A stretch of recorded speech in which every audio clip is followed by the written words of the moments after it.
Our meeting's being recorded via Zoom and also for WCAT 12. We're not streaming Facebook yet because Mr. Belize is going to be a little bit late tonight. Can I have everybody stand for the Pledge of Allegiance?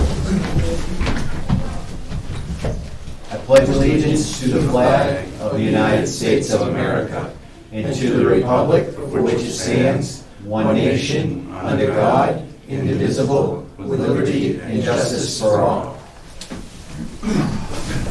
Thank you, everybody. Okay. So first thing on the agenda is to vote to extend the useful life of the new ambulance. Is that correct? Yes. Chief, you want to give us input on that? Sure. I have a little bit limited input on that, but I do know. Remember to introduce yourself. Yes, I'm sorry. Adam Lavoie, Fire Chief. So I did talk to the treasurer. The average lifespan that we're getting out of our ambulances is approximately 7 years. That's when we turned over the last couple of ambulances. Our new ambulance actually just went into service this evening. When I spoke with her, this is the first time that the town elected to take a bond out on this piece of equipment, as well as a piece of equipment from the highway department, I believe. So, in order, the way that the bond or the loan was set up for that, the town had to pay it off within the useful life of the vehicle. And under the loan, it was a 5-year increment of time. However, the useful life of the vehicles that we currently use is approximately 7 years. So I believe Dawn wanted to move that to 7 years to be able to stretch out that loan a little bit. We can pay it off early, we can do anything you want, but she wanted to adjust that time frame to 7 years to make it more accurate with what we're actually keeping the vehicles for. Okay. All right. Do you have any questions? So we're taking an existing loan and just extending it? Yes. No. Excuse me, I didn't mean to misspeak. Go ahead. Yeah. Please, Jim. So no, under Massachusetts law, you're allowed to have a ban for 5 years. It's under the chapter 44, I think, of Massachusetts law. You're allowed to have it for 5 years. However, the Board of Selectmen can vote to extend the useful life up to 7 years, based it upon the recommendation of the actual useful life. So, the chief had indicated that industry standard's about 7 years. Yeah, for our call volume, our usage, obviously, some places turn them in earlier than that, some places may keep them longer than that, but our experience has been about that 7-year mark where we start to see repairs and stuff starting to go the other way on what the vehicle is actually worth. So I feel comfortable with that. We had the other vehicle for approximately 7 years, and I hope to have this vehicle for about 7 years. So. Okay. So again, that gives you a little more flexibility on the payment as well, so the payment would match up with, the useful life of the vehicle. Okay. All right. Okay. Drops it down $20,000 a year. Right, okay. But we're paying more interest probably then, right? Right, it was a little bit different parameters in terms of the terms, yeah. Yeah. This would have no effect on us planning for a new build for an ambulance, just to clarify. It's not gonna penalize us anyway if we were to go at year 5 and start doing like we did before, where we look for 2 installments towards replacing this current ambulance in another 5 years and start working towards that. It's not gonna have any effect on what we're doing, what she's asking to do tonight is not gonna have any effect on that. It's not like we can't start planning till year 7. We can do whatever we need to do in the background to make that happen. All right. Okay. Do you have any questions about what we're talking about? We're talking about the ambulance. I'm aware and I agree. Okay. All right, do you have any other questions? No, I don't. So, all right, do a motion. Is this the whole motion? This whole thing? All right, so I'll make a motion to approve that the maximum useful life of the departmental equipment listed below to be financed with the proceeds of the $350,000 borrowing authorized by the votes of the town passed May 11th, 2021, which was Article 15, is hereby determined pursuant to Mass General Law, Chapter 44, Section 7.1, to be used as follows. Purpose ambulance, borrowing amount $350,000, maximum useful life 7 years. Second. All in favor? Rich Ihacker, aye. Derek Bailey's aye. David Dufresne, aye. The motion passes unanimously. Okay, the next one's for the ban on the new ambulance. Okay, So this would be actually taking out the note. do you Okay. have any questions about that? No. You, sir? No, sir. All right. Do a motion? I'll make a motion to approve the sale of the $350,000 bond anticipation note of the town dated October 25th, 2022, and payable August 25th, 2023, to Greenfield Cooperative Bank at par with interest at the rate of 3.7% per annum, payable at maturity. Second. All in favor? Richi Hacker, aye. Derek Bellis, aye. David Dufresne, aye. The motion passes unanimously. Mr. Chairman, we Yes, do sir. have some signatures that have to be returned to Lori. She's got to make sure and Can you do those supervise. right now? Yeah, if we could, please. So,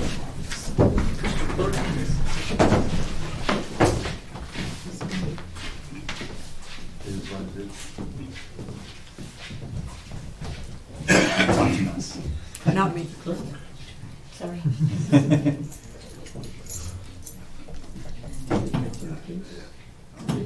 I voted. 13.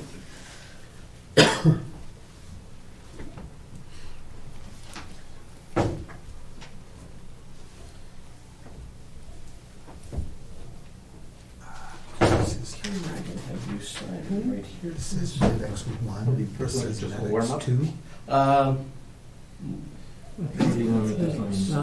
You can sign. Wait, At the bottom. wait, what? You can sign right here. I took it right from here. It is too. Sorry, I took it right from here. Index 2. We have right here. Okay. I always take it right from what she gives me. We have right here.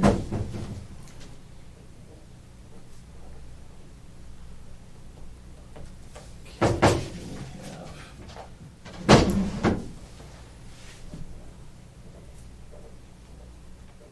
Okay. It's like a mortgage. I know, I'm like, what are we, taking out a mortgage here? Yeah, you are. Right there. Dated too? Yeah. Oh boy, what I have done. Now Derek just bought us a new ambulance. Such a pleasure, thank you. Very kind. It's my pleasure. You serve right at the top. All right.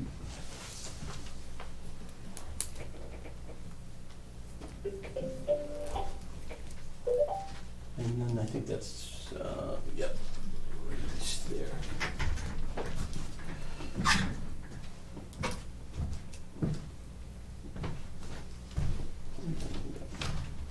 Those green ones, the green color Right ones. here, so it picks up everybody's voice.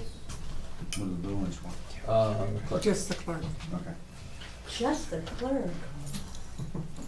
No, not you. The Derek. Oh, Me. just him, got it. Just me. The clerk. Well, she said I was blue. You're blue also. I'm blue also. This is a different blue. Gotcha. I used to be red. I didn't do this, or you would have been red.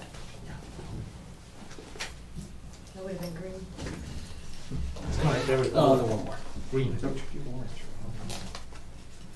It's Dawn. Yeah. That's it. She apologized for not making it green. I didn't sign in the wrong place. Did you read anything you were signing? Second. Yeah, see, it says firstborn right here. Did you see that? Nah, That's we don't, okay. we can still have some more, I guess. Yeah, you're young.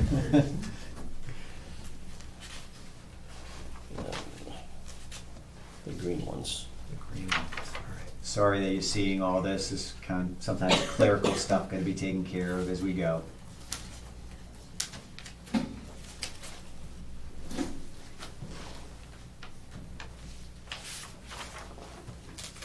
Not many Zoomlanders today. No. Jim, you're not on. And that's it. Oh, okay. We have a Thank you. pencil over here. You're welcome. on Facebook. I think there was one that. Here, give us Mr. some. Louise, yeah.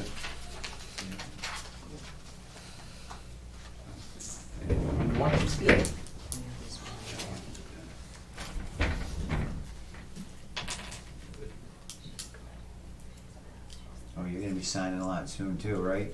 I think I only have two. And then there's one more final, one more vote. Oh. Yep. Okay. One more vote? Yeah, on the health Yeah. insurance. Okay. Okay, discussion and vote on the Maya renewal of the retirement health insurance, retired health insurance. Do you guys have any questions about it?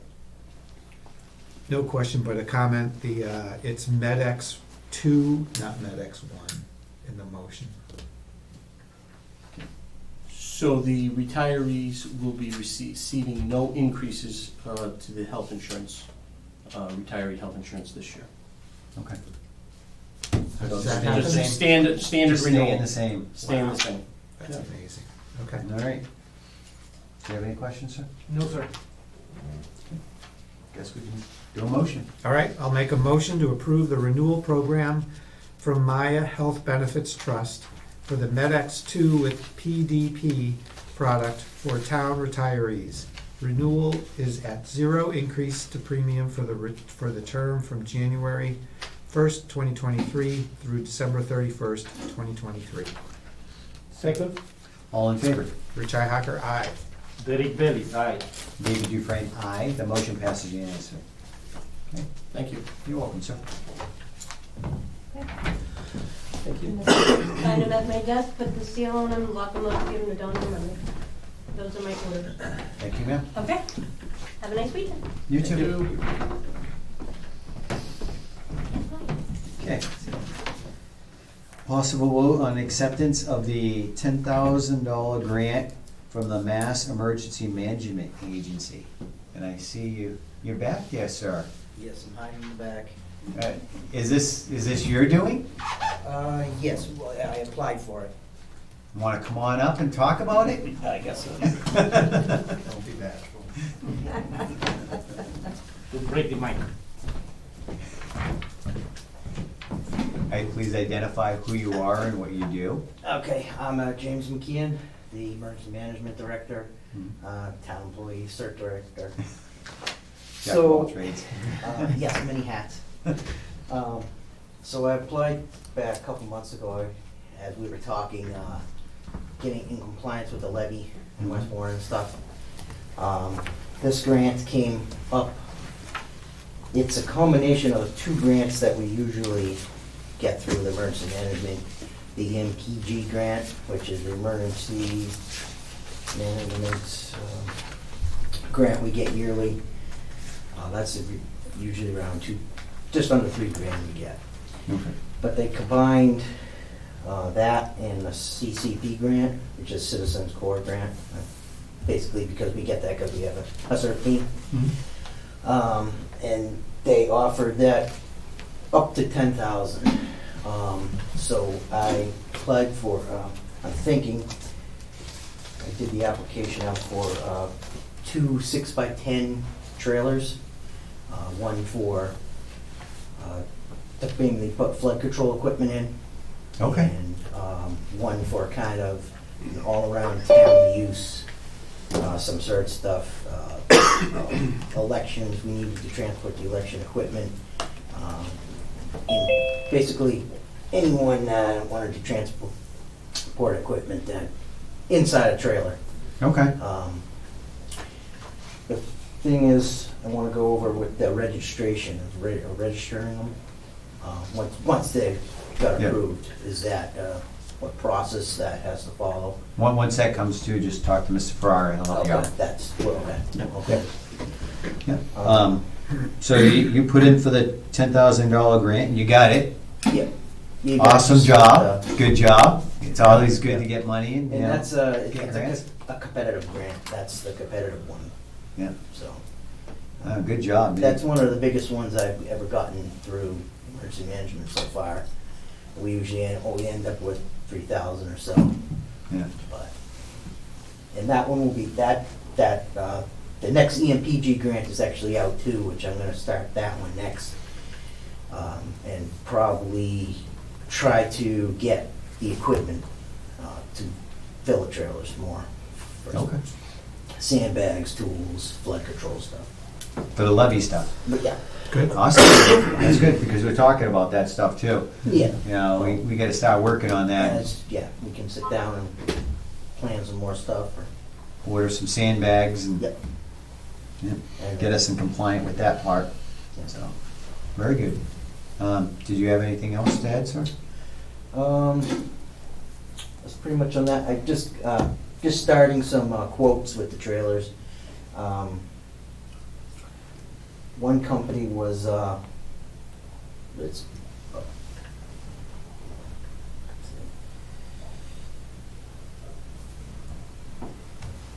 So you're working on it? yeah, I'm working Right, on very good. three different quotes, three different companies. All right. So, Did you have just anything look to add? at that, I No. guess. Do you have any questions? I don't. Do you have any questions? Thank you, Tim. It's good to see you getting grants. All right, your motion. Make a motion to accept the grant from the Massachusetts Emergency Management Agency for $10,000. Second, All in favor? Richi Hacker, aye. Derek Bellis, aye. David Dufresne, aye. The motion passes unanimously. You're good. Thank you very much. Jim, Good does job. he, David needs to sign this, Yes, I correct? need to, either, I don't know if it's, No, it's David, yeah. and there's a Castle form, CAL form too that needs to be signed too. Can be notarized in front, notarized form. I think it has to be notarized. I think it has corporate sale. It's not in there. It's not in there. You want this, So, this is it. That's the contract. Do you want me to go catch Lori? Yeah, if it's gotta be notarized, right? Might as well. Just coming down right there, Carol. Waiting right.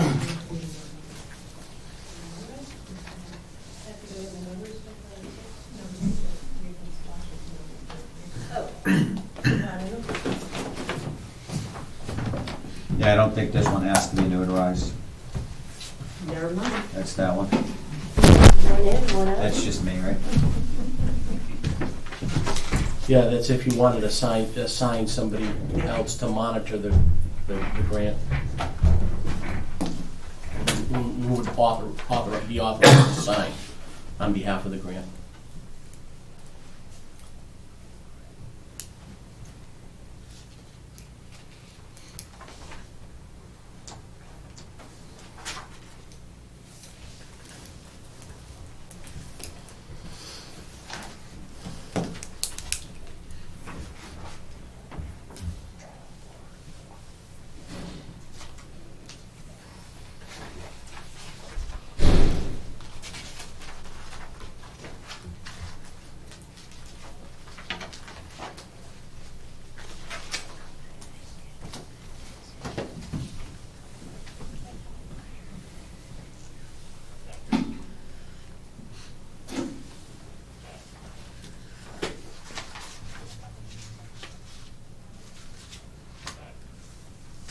Should be it, right?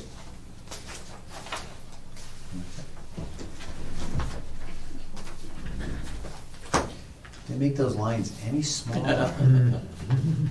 I'm like, right, and I'm like, The very contract tiny. is small. They do It's it- like, they do it's it like 11 8 by- font. They do it in 11 by 17 and then shrink it down to a Yeah. page. It's like your signature thing, it's like, okay, I want you to do it in this little tiny needle space. All right. Good? Yeah. So that's his? We're gonna need to keep this on file at the town level. Do you want a copy of that? I can Yeah, come yeah, back and, yeah. I just gotta mail the original. Original, okay, Off to the. Jim will do it. okay. Okay. All set, sir? Also on another note, I remember a couple couple months back, we were talking about the emergency plan there, that all the departments had to sign. I know you guys had some corrections, I think we made all that, just gotta kinda sit down and sign it somehow, or pass it around the departments. Okay. You We'll still work got on it? it, we'll get that. I think it's just a page, and every year we kinda gotta re-update it to make sure this people are still involved and. Okay. Yeah, we'll get that done. Anything else, sir? I think we're good for now. All right, thank you. All right, next thing is acknowledge the resignation of Margaret Bernard from the Warren Housing Authority Commission. So, you know, all we gotta do is motion to accept it. I don't think it really, it's a technicality issue. Yeah, I'll make a motion to accept the resignation of Margaret Bernard from the Warren Housing Authority. Second, All in favor? Richi Hacker, aye. Derek Bailey's aye. David Dufresne, aye. The motion passes unanimously. Okay, discussion and appoint Robert O'Keefe to the Board of Commissioners of the Warren Housing Authority. Okay. You back there, sir? You sure you want to do this? Yeah, why not? All right. Do we have any objections to it? No? Any questions? No, looks like a good candidate. Any questions? I'm good, sir. You have some letters of support there from some of the residents and Okay. people on the committee. No opposition? I didn't see anything. Okay. All right. I'll make a motion to appoint Robert O'Keefe to the Warren Housing Authority Commission. Second, All in favor? Richi Hacker, aye. Derek Bailey's aye. David Dufresne, aye. The motion passes. You are appointed, sir. Congratulations. Good luck. Thank you for helping out. Mr. O'Keefe, I will have your paperwork to take to the, get sworn in, Okay. on Monday. All right, so next thing, updates on the fall special town meeting, Monday, November 14th, 2022 at 6 PM in the auditorium. What's the updates? Was that the update? Nope, just briefly in your packet, Mr. Chairman, you'll find just a brief synopsis of a memo that was sent to the board, informing them that the Finance Committee is going to be meeting on Tuesday, the 18th at 6. The Board of Selectmen will have their meeting next Thursday. I have some articles that have been submitted. Departments and boards have till, we asked that they be submitted by tomorrow at noon. So I have received some. Finance Committee will be reviewing them on Tuesday. The Board of Selectmen will be reviewing them on Thursday of next week. Then our goal is to get them out to Town Council on Friday, to hope to have them reviewed by the following Friday. The Finance Committee, if needed, would meet again on the 25th. The Board of Selectmen could also do any final cleanup on the 27th. And then on the 28th, we would have the ability to post, to make it within the 14-day requirement for posting. Okay. Do you have any questions? No, looks good. It's nice and organized. Do you have any questions, sir? No, we're in the right path. Thank you, Derek. Yeah, keeping us going forward. Thank you very much, sir. You got a plan? All right. Now, final review and vote on the proposed fiscal year 2024 budget calendar. So the last time that we had met, Mr. Chairman and members of the board, the FinCom was going to be having another meeting, which they did. They did another review of it. They only made a slight recommendation that on the April 8th meeting, which is a Saturday meeting, that they are proposing that they meet at 9 in the morning as a joint meeting. That was their only suggested change or modification to it. Other than that, they thought the timeframes were achievable. They thought the requests were reasonable, and they thought the timeline of events were pretty clear. So they're just asking, they're fine with the day, they just wanna meet at 9 AM. 9 AM, yeah. Not a big issue, right? I'll be up. Yeah, I'll be up. Who's gonna bake your donuts? I'll bring the donuts. You want coffee too? That's April. Bagel for me. You gonna remember? I'll try and remember. I got Can you we add that covered. to the list? Yeah, right. I got Donuts you and covered, coffee. Derek, don't worry Well, about that's it. the requirement. That's a requirement. And the goal is to bring like 2 dozen. Right? The goal is to feed every person at least 2 donuts and 1 coffee. Oh, And a bagel. just 1 coffee? I think we might. I mean, it's a like It's a budget long- meeting. We yeah, might it's a want long to do like meeting. 4 or 5 coffees. Well, big coffee. Yeah. Okay. Sure. Now, Derek just wanted donuts, he wants bagel. Bagel. Oh, now you're What pushing. kind of Yeah. bagel? Now you You'll gotta, need the sugar. we Believe gotta me. do an amendment for that, Yeah. to add bagels on there. You'll probably want cream cheese too, right? Exactly. Yeah. He didn't tell you what kind of bagel, but, Or what kind of cream cheese? Some fancy yeah, thing. dang. You're an everything bagel, aren't you? I'm just plain Plain? bagel. Okay. All right. And plain cream cheese? cream cheese. All right. I'm easy. Really? Yeah. Dang, you're Well, You don't boring, want boy. anything spicy? No. No? Plain. It's good here. Alright. Alright, so let's do a motion, I guess. All right. I'll make a motion to accept the fiscal year 2024 budget calendar.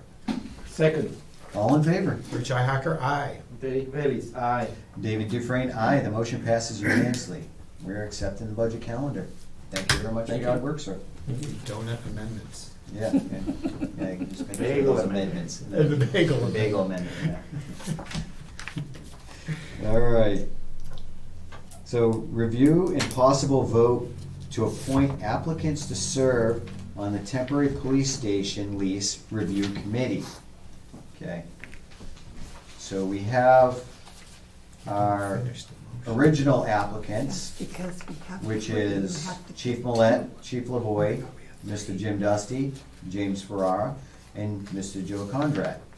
And we have 2 other applicants. 3. 3. So we have Kathleen Banas, right? Stephen Murphy. We received one last night from Marcy Deneen. Marcy Marcy Deneen. Denham. So That's why you have to we got discuss it. Marcy Deneen. And Stephen Murphy. And Kathleen Banas. Okay. Do you want to take a minute to review their items, the emails?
So Marcy gave Chief Mallette and Chief Lavoy 2 thumbs up, by the way, for your job. Thank you. Great. Is that 2 thumbs up each or a thumb each? 1 thumb.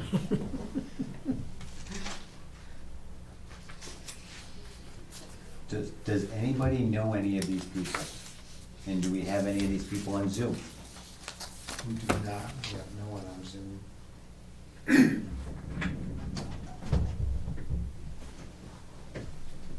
We have Roger, Willie, Joseph, Quinn, Jill, Angela, and Dallas. Does anybody know Kathleen Vanis, Stephen Murphy, or Marcy Deneen?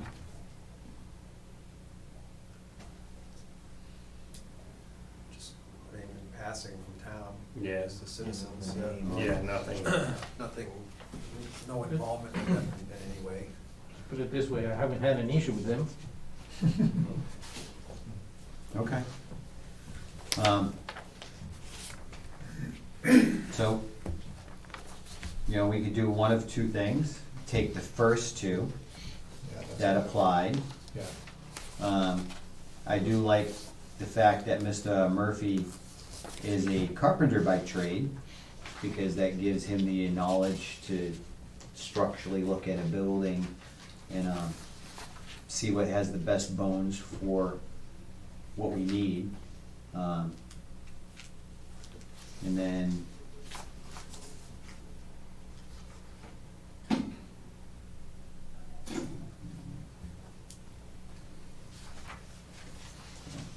Kathleen Vanis, she put it in the same time as Mr. Murphy. I think that's a fair way of doing it. Yeah, I agree, because they're all pretty equal. They're all So- residents, they're all equal. I do think Mr. Murphy has a little more because he does have the carpenter skills, but they're all eager to help out, and I appreciate that. It's great to have people step up and want to volunteer for things when we ask for it. Mhm. Yeah, Yeah, that's awesome. So, do you have any input, Ms. Lees? I'm sure all 3 will be great, so, Absolutely. we can, how many do we have to pick, 2? 2. 2. Well, we picked 2, and the other one is the backup, the 3rd one. Somebody drops out. Mm-hmm. We could do that, yeah, as an alternate. Yeah, if somebody decides they can't do it. Sure. Okay. So, let's do a motion. All right, I'll make a motion to accept the following people to serve on the committee for the temporary police station RFP. Chief Mallette, Chief Lavoy, Jim Dusty, Jim Ferrara, Joe Condrat, Kathleen Vanis, Stephen Murphy, and as an alternate, non-voting alternate, Marcy Deneen. Second, All in favor? Richi Hacker, aye. Derek Bailey's aye. David Dufresne, aye. The motion passes unanimously. We have our committee. So can Marcy attend meetings? Oh, yes. absolutely. Okay, as the alternate, okay. Yep, You just can't vote unless needed. right. Okay. All right. Okay, status update on 29 Bacon Street, code enforcement efforts, and possible vote to pursue further legal actions. Okay. Where do we stand on that, sir? So, Mr. Chairman, members of the board, what you'll see in your packet tonight was a corrective order that was issued by the Central Division of the Housing Court to the owner of 29 Bacon Street. And the corrective order was signed by the owner, was signed by legal counsel, signed by the courts and the justice, to basically tell the owner of the property that he has until September 23rd to comply with all of the cited repairs that were issued by the Board of Health and also by the building department as well. and to make sure that they are in compliance with the sanitary, state sanitary code. It has been brought to our attention that obviously the September 23rd date has come and gone. On the following Monday, I believe the 23rd was a Friday, the following Monday, I had the building commissioner, BJ Church, take some pictures from the street, which you will also see in your packet. It's clearly has not been addressed, the correction order. It's still in quite a disarray. There's still significant issues of trash that have built up around the property, as well as several code violations that are just visible from the street, not even in going into the interior of the property. But it's clearly an absentee landlord issue that has been going on there. As to best of knowledge of the town, there's nobody living there now, but the property is an eyesore. It is the owner has been cited several times. This has been an ongoing complaint and issue in the neighborhood and on the street, and the Board of Health has gone over multiple times to try to bring this into somewhat of a amicable agreement in correction. They've went back and forth with the owner of the property several times, but still no compliance.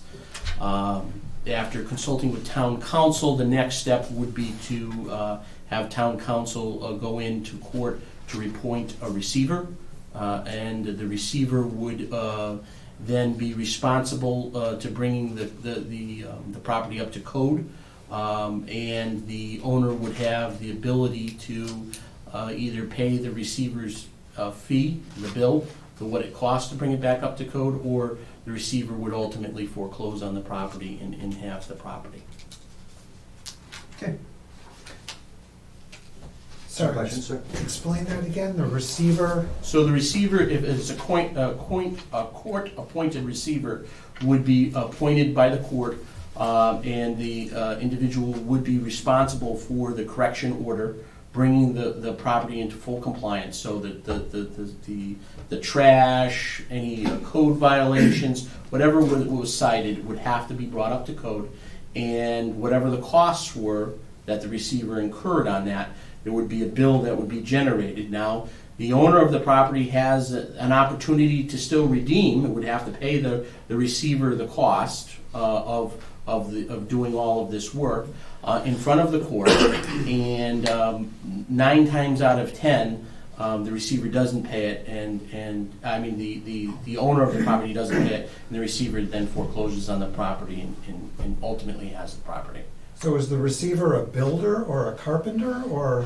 It's usually, they have a receiver list. It's usually a court-appointed list that are approved receivers. The whole purpose of this receivership is so that the property gets up to the standards for the neighborhood as quickly as possible, so that you're getting somebody in there that's already been pre-qualified, that has done this in the past, that is on a court-appointed list, that will go in there and take care and maintain the property and bring it up to the standards as prescribed by the town.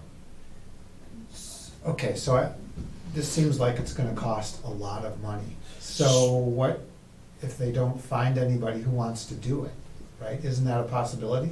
No, usually the courts don't, they have people that do that. Really? Oh, yeah, Because this person has to pay for it, hoping the owner reimburses. right. But if Or the they owner, take the property. Or they Right. take the Usually property. they're hoping that they Right, owner doesn't pay, so they get the property for cheap. I know, but if they put $5 million into it, they've gotta sell it for 6. You know what I mean? You know what I'm saying? Like, they need to. Well, say, I'm just using this for example, so you say it costs $100,000 to clean up the property, so there's a Yeah. $100,000 lien on the property. And in court, it would have to be showed that these are the actual expenses that were done. And so the owner of the property would have the option of either paying that, or the person would become the owner in an expedited, foreclosure. So it's beneficial to them. So he can get, Well- whoever fixes up the house, it's fixed up, either he's getting paid by the owner, or he's taking possession of the house, and then he has a property that he can sell, that's fixed up. Right, as long as he can sell it to cover his Yeah. costs. That's what I see as the kind of snag there. Right. A house like this is not gonna be cheap to fix, so that's why I'm kinda By like looking at the interested. pictures, I'm afraid it's a lot easier to, Yeah, I've been inside the house, yeah. so it's easier to knock it down and make a new one, Mm-hmm, yeah. cheaper. But the other option for us to do is do nothing, Right.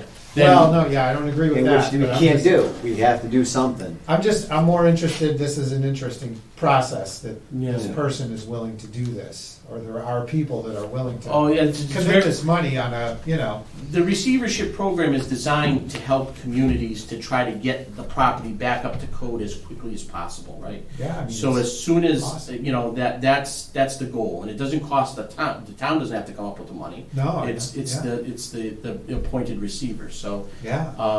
it's very common. It's better than us taking possession of the house and then having to fix it up to code Yeah, yeah. and auction it or whatever, so. And there's no bid process or anything like that to pick a receiver, huh? Well, Just I select mean, somebody? they're, if the town had some towns have their own receiver list, right? Oh, okay. But most of the time they go off of the court-appointed receiver list, some of the bigger communities, the bigger cities have, receivers that they've worked with in the past, that are just, the towns or the city continues to work with, or there's a court-appointed list. And they're obviously competent and they follow through. And That's the whole do the purpose, yeah. Do the repairs. So this list is generated by the housing court, Okay. and so these are people that are in the field and have been designated as competent to get the work done. Wow, okay, I don't know, it sounds like a really great program, I'm just kind of surprised. No, It's putting a lot of money into people that wouldn't be place. doing it if they weren't making some money off of Yeah. it, so. Yeah, there's that. So, do you have any questions, sir? No questions, sir? So my thing is, it seems like it's, we've given them the opportunity. Yeah. The building commissioner's been there, still not fixing up the property. The property is in a condition where it needs to be dealt with. I heard there's rodent infestation there or something. They're very From the well Board could of Health at be. one point. I'm sure, yeah. Um, Just based on the trash on the outside, yeah.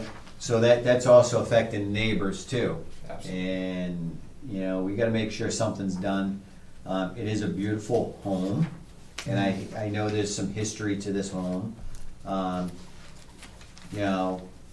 It's been in the town for a long time, Yeah, it's probably like 1870s. so I'd era hate to house. see it just rot away. So we have to do something Yeah. about this. And we've done our effort, tried, and the process is long sometimes, so I think we have to pursue further legal to get it dealt with. Yeah. It's our only real option. Mm-hmm. Do you have any questions? Do you have anything else? Any input? Nope. Okay. So is this the correct wording on the motion, or do we need to mention this receiver So I process? yeah, I would just say that the board would, the board supports moving forward with the receiver process, and I can signal to Jeff, that's just the board's wishes. All right, so I'll make a motion to pursue the receiver process in regards to the property at 29 Bacon Street. Second, All in favor? Rich Ihacker, aye. Derek Bailey's aye. David Dufresne, aye. The motion passes unanimously. Okay, thank you. So review the pest control quotes for the Shepherd Building and possible vote.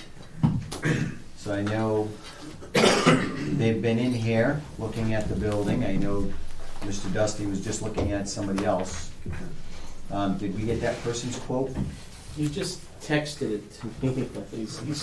He's still with Jim. He's over at the fire station looking at their So property. we don't have all the quotes yet then. Right, yeah, I mean, I just have a text quote that he gave me since he was here, but, I mean, I can print it And that's out. for this. Let's table it then. Yeah, Yeah. all right. I'll make a motion to Yeah, we table have to. this. Yeah, to because next- Mike won't go anywhere. Yeah. To Did you see the table, one in the trash barrel that they had? They're moving in. They are. We want them to move out though. all right, so I'm making a motion to table Yes, the sir. test quotes for the Shepherd Building until the next meeting. All right. Second, Second, all in favor? Rich Hacker, aye. Derek Bailey's aye. David Dufresne, aye. The motion passes unanimously. We're gonna table it to our next meeting to have all the quotes. Okay. Discussion on setting up the Milo Range Active Shooter Simulator for the police department. Okay. Due to the delay of the police department move and not having an available facility for them to go to right away, we have a grant that the police department received, and it was for equipment for Milo equipment, which is a firearms training simulator for the police department, and that they can run through scenarios and do training on. This is a grant where we actually have to set it up in an area and have it, basically ready to go now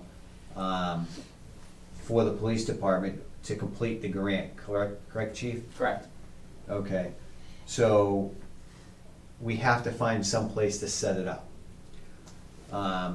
The only place that we were able to find within town buildings is upstairs in our old archive room, which meets the dimensions required because you have to have a certain size to be able to set it up, get the projection to it, have room for the officers to move, do the whole thing to run through their scenarios.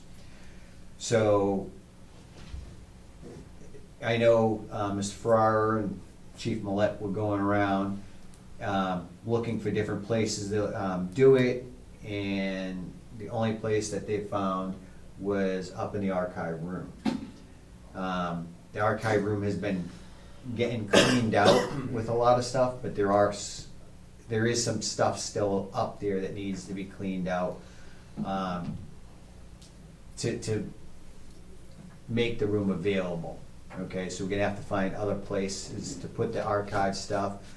One of the places we were looking at is downstairs where the old baseball, softball, football equipment, all that stuff was being stored. I know the football team in Chair has a trailer or a shed available to them. Soccer, you guys have Connex boxes or containers at the soccer field in West Brookfield, correct? There are two small sheds, one on each, there's one in West Brookfield. Yeah. We used to use the one in elementary school, but they don't play there anymore. Okay. And I believe we were sharing with the football, I think, one shed at the high school. Okay. But I think the main one is at West Brookfield. Okay. Do you know if there's still room in that one? It's Because pretty small, it's like a by 12 Because shed. there's still there's a lot of soccer balls and all kinds of equipment that is still down there that are brand new that can be transferred over there to get them out of that room. And, baseball, I don't know what we're doing with baseball as equipment. We're talking about maybe we can get a container to put outside the building, and then this way, that could be used to store some of the equipment so they don't have to come in the building.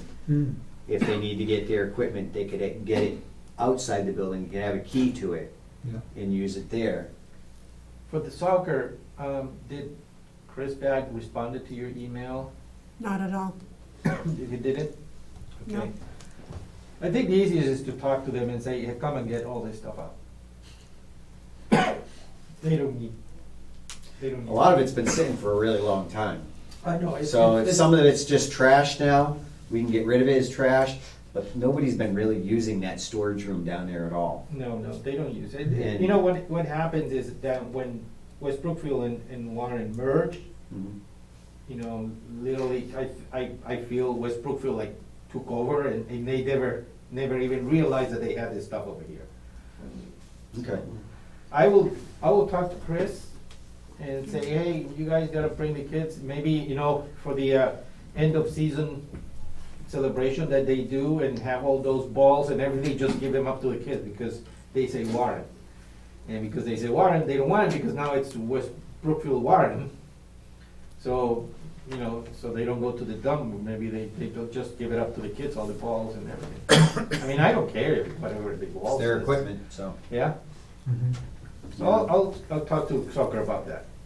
All right, so, you know, Mrs. Dusty did draft up a letter from us to them, letting them know that they need to remove the equipment from that room by October 31st, 2022, to get all that stuff out of there, and we can clean up the room, so we can turn that room downstairs into an archive room.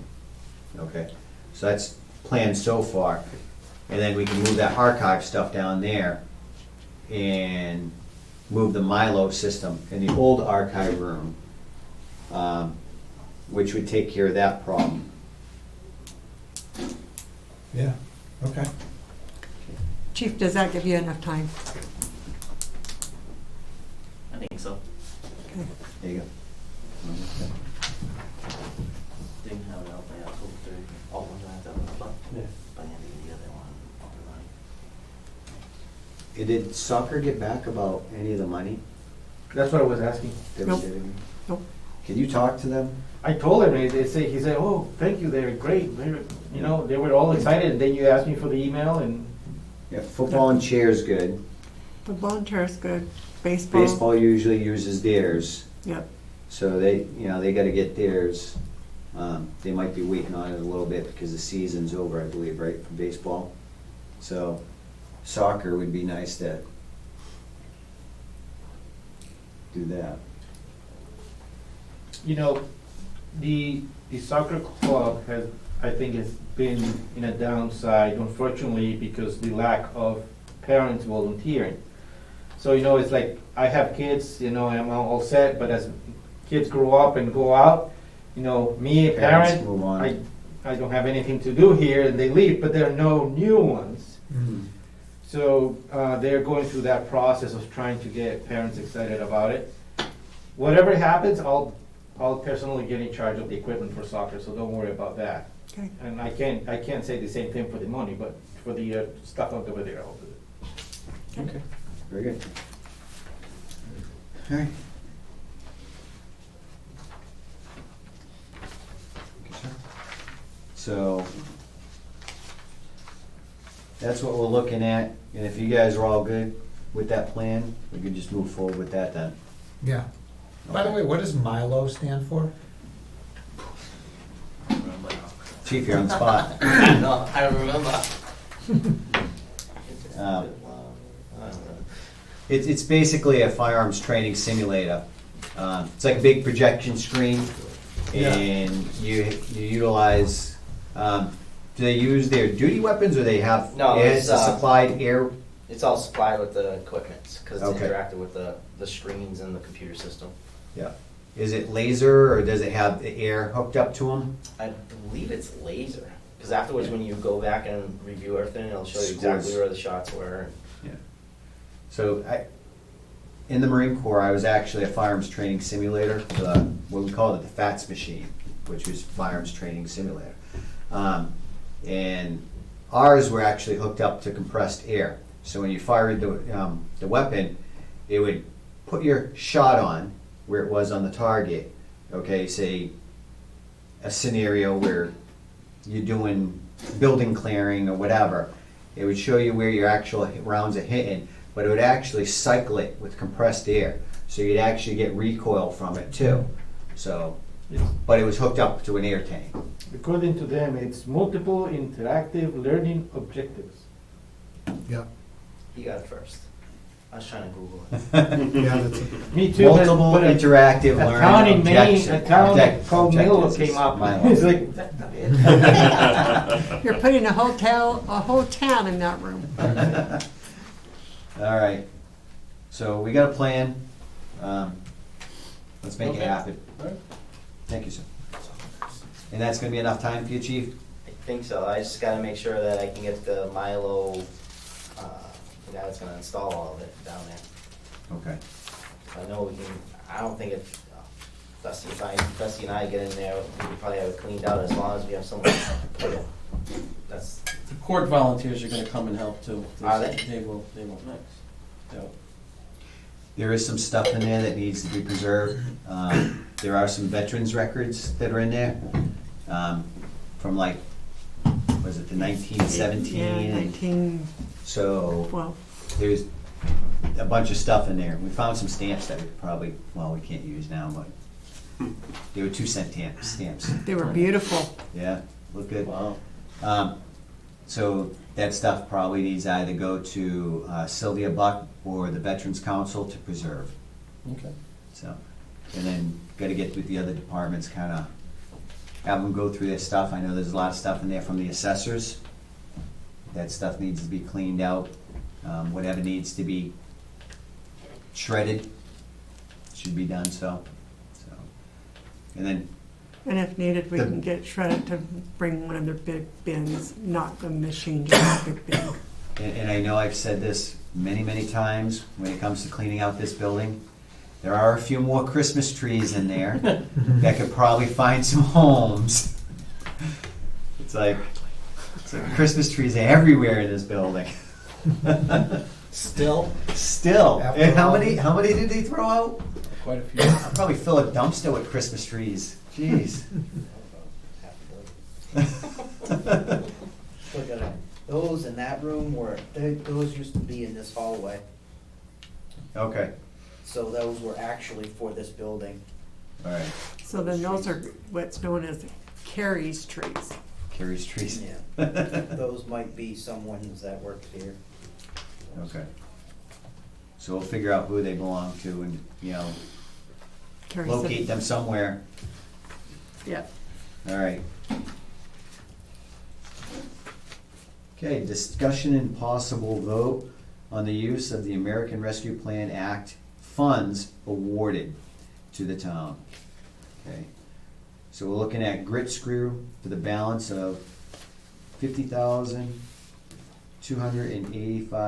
$50,285.61. Essential workers premium pay, which were missed. These are the workers that, for some reason, didn't make it on the list. And that's $1,250. Senior center dishwasher, and they're looking at $20,000. Highway for 2024 Western Star truck, which is $144,000. Highway Department 2022 F550 plow dump truck, which is $100,000. And town Shepherd Building keyless entry system, which is $14,000. Okay.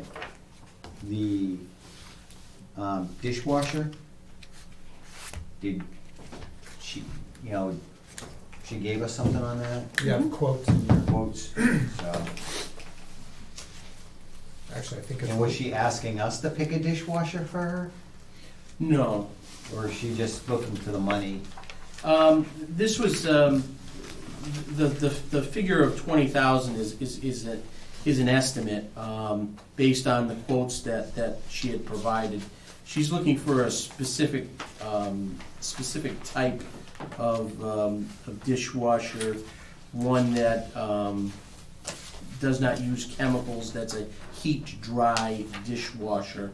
And basing it upon the quotes that I had received from her, the project can be completed within $20,000. That's including installation, because there's going to be some electrical and some plumbing involved, as well as, there may be some installation required by a craftsman. Okay. That would get the project completed. So the grit screw, The grit screw proposal, which you also will have on your meeting tonight, the bids came back. Ty and Bond have made a recommendation. If the board accepts their recommendation and concurs with that, then you're looking at an additional cost of a little over $50,000 on top of what has already been allocated of the $149,000 from the first round of ARPA. okay.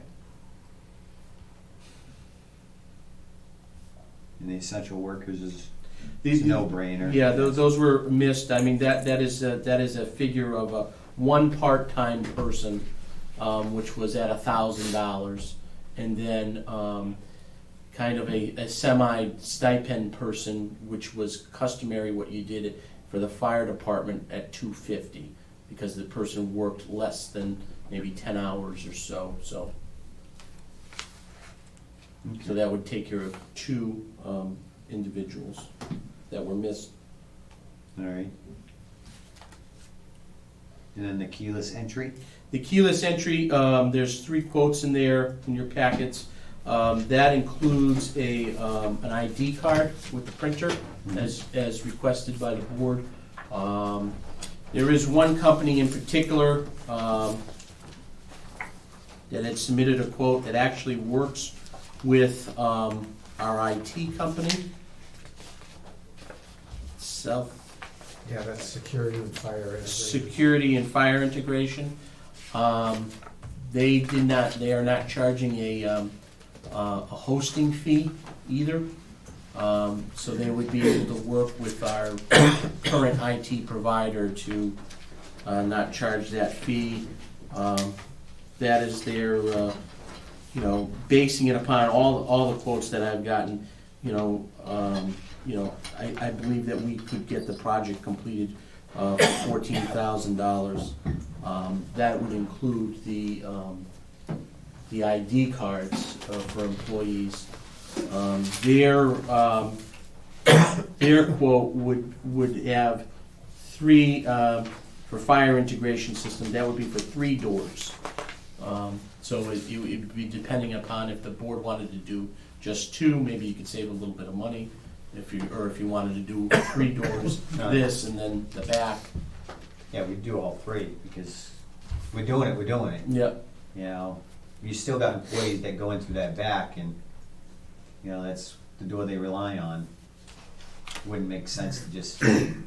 Or if you wanted to do more than 3, you could let me know, and the price would be a little higher. But I think that you guys customarily did either 2 or 3 in the past. Right. Yeah, because we only got the 2 doors, 2 sets here, and then we got the one in the back that are used for employee access.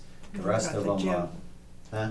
You've got the gym, which can't. Well, the be gym done. one's always locked though, and, that one's gonna have to be like manually unlocked and to be used. Nobody goes in that one as an employee, so. Right. And now if the Milo system is gonna be back there, that door is gonna be used, Yeah, right, to get to the Milo, so. yeah. So, Yeah, I'd go with 3 doors. definitely. And then then it these- includes 100 printable HID cards with the whole lanyard. So that's Yeah. 100, and then if we happen to run out of those, you have to purchase, more of those at a later date. So these are the ones you can print on, put a picture for town employees, so you can Correct. use it as a town ID, also with your key card access to get in the building. Right. Okay. So, we would, this does not include a camera or anything. I mean, we could certainly use a cell phone, to take the picture of some sort, and then issue it over to the software and have it printed from the printer. Why don't they include a camera?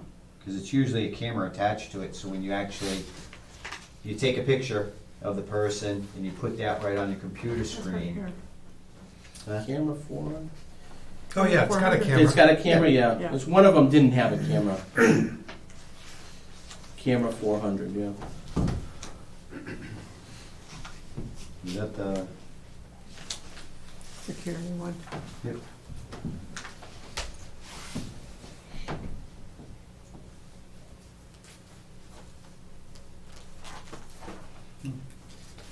Alternative telecom and communication, security, they charge a hosting fee of $38 a month. Yeah. What's that, just like online, so if we need something's wrong, they can let us know if something's wrong? Yeah, I think you can access it remotely, if you wanted to shut down somebody, for some reason, if they had an issue, that they can get into this server to make any corrections to the software. You could let somebody in, if like somebody needs to get in, they don't have a card, and you could, from your phone, let them in. I don't think we really need that anyways.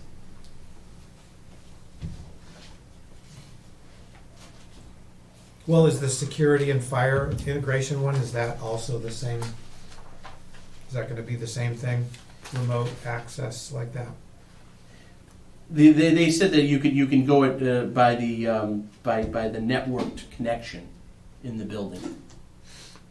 So I don't think that on theirs you can do it remotely. Okay, You have to be actually in the building to make modifications okay. to that. Which I don't think that's a big selling point to have or not to have. My personal thing. Yeah, I think the security fire integration is probably a better deal. And they already work with our network. Yeah, he was here last week, right, Karen, that gentleman, he was gonna be doing possibly some work for the server issue.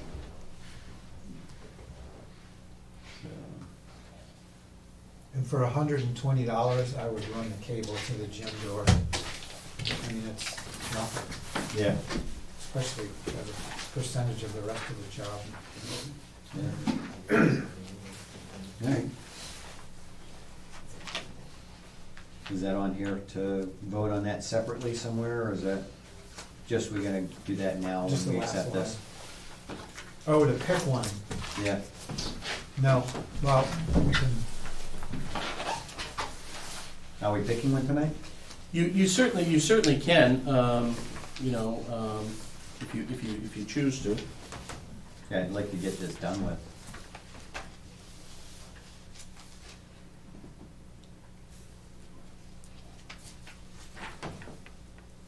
I mean, I think if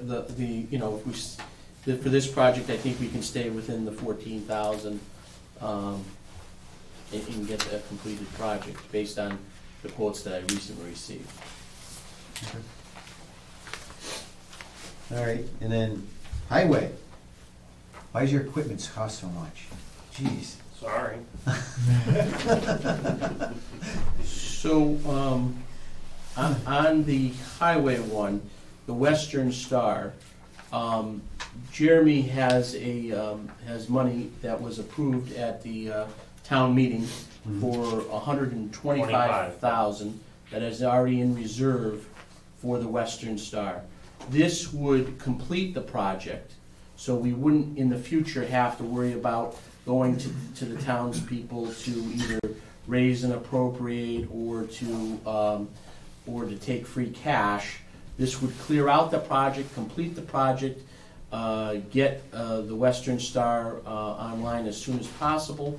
There are some significant supply chain issues when it comes to vehicles, especially this and the F-550.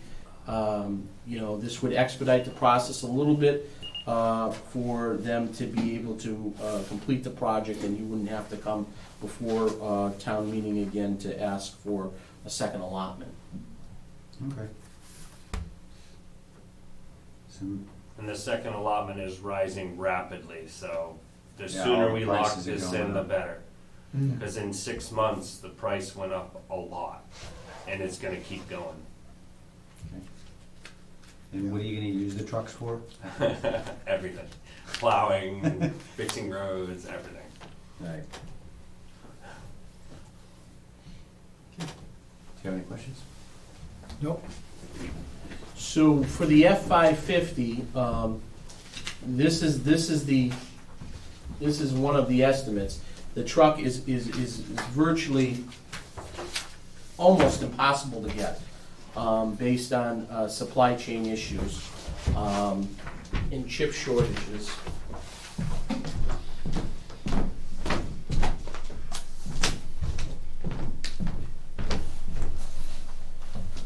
That is just the chassis, and then the body, which would be a dump body, is probably another $25,000 to $30,000 on top of the chassis. So I would estimate that this project could be completed if there is an F-550 available, diesel, four-wheel drive, for around $100,000. So that's with the dump body and everything? Correct. All complete? And then there would be Plow? there would be a discussion on the plow. There may be, depending on if we can get a truck of that similar nature, then there would be some funds available for a plow. But if not, we do have a contingency plan that I talked about with Jeremy, that he has some funds available. Yeah, we just had a auction where we sold some of our antique junk equipment and actually raised over $9,000, which went back to the general funds. I'd have to go for the town special, obviously would be the next opportunity.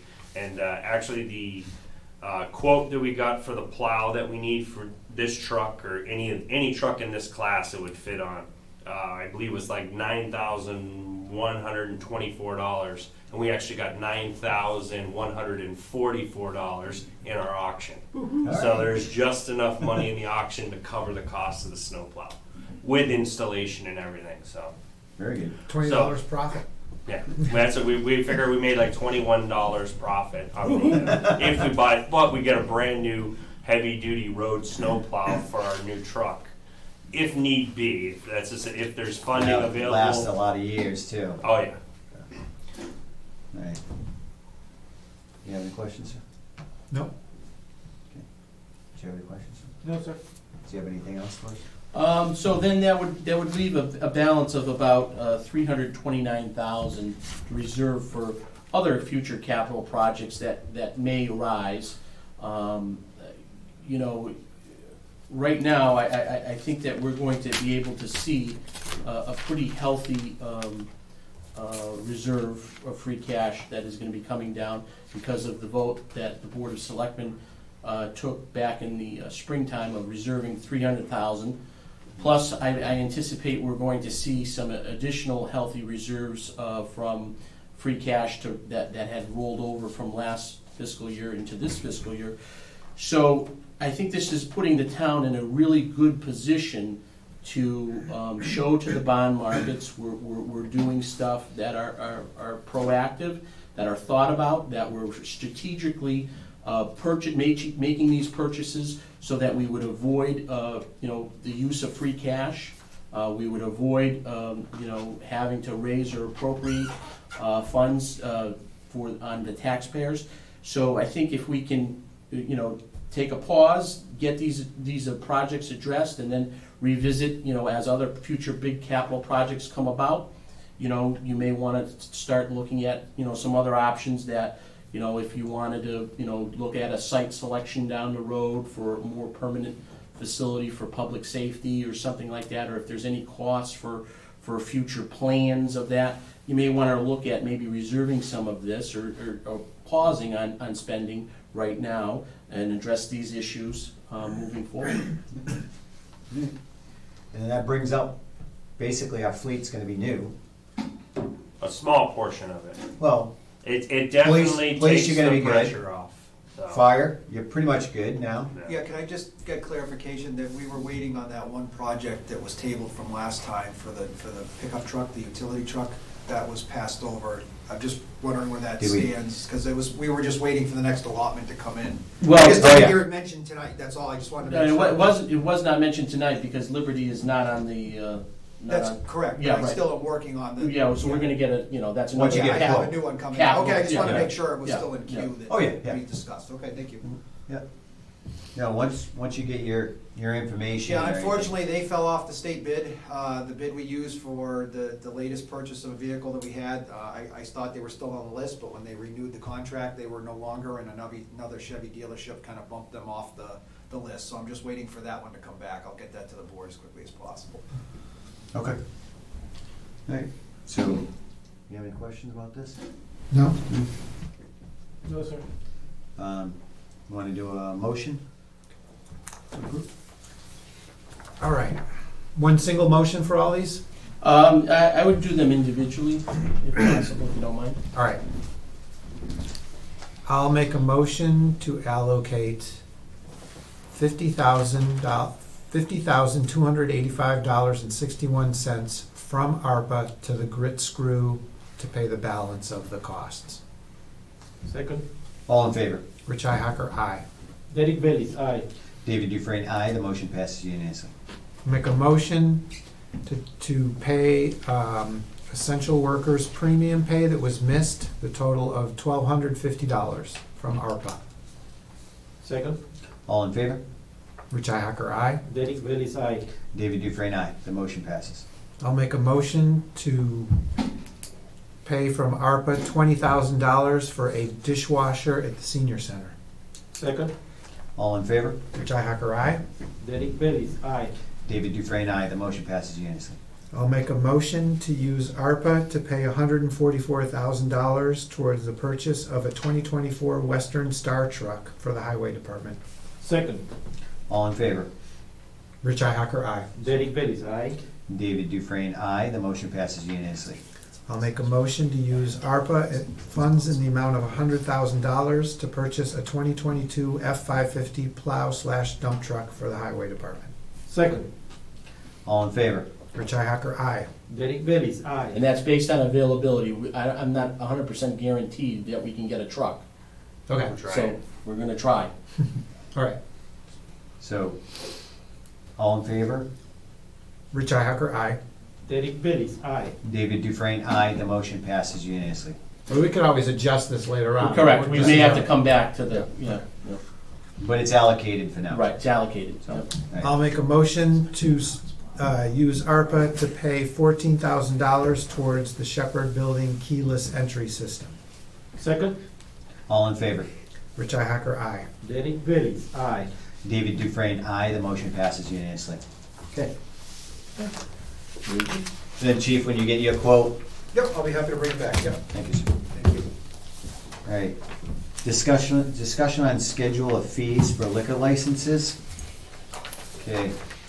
So apparently, we've missed updating our fees for the liquor licenses in a while. For a long time, yeah.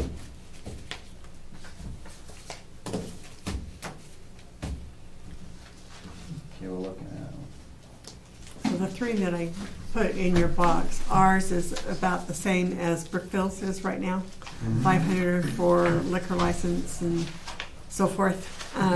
Now you can see that the Ware and Berry are much greater than ours.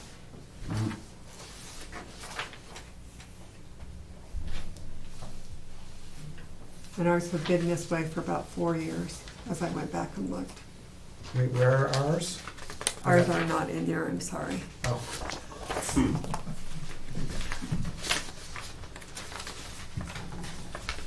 Nope, I don't have them. Want me to go get one? well, yeah, because I Yeah. We gotta see what ours are. Okay, look. we can have a great discussion. We don't wanna be about lower, where we don't wanna and be where. lower. Well, you're not gonna be lower. I wouldn't let that happen.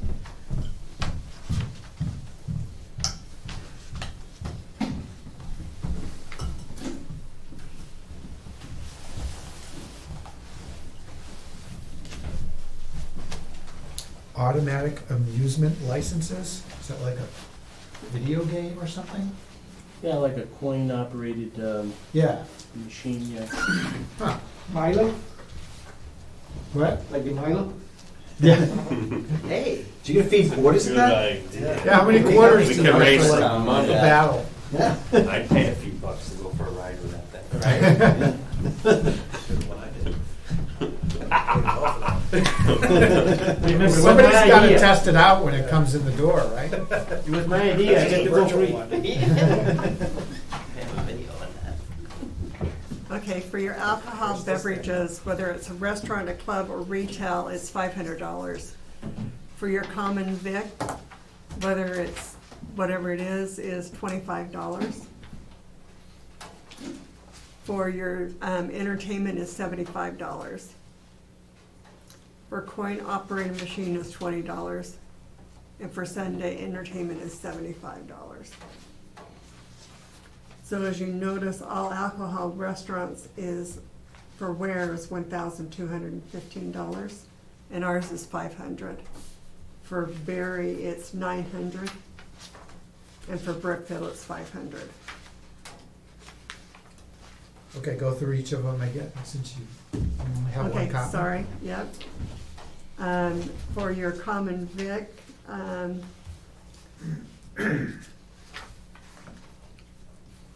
on $25 in Berry and $25 for us and 50 and Ware. $15 for Brookfield. 50 for Ware. Okay, so that sounds good. Okay, and then your entertainment is, live entertainment is $50 for Berry. We have it at 75. And I don't see one for Brookfield. And Ware is 100.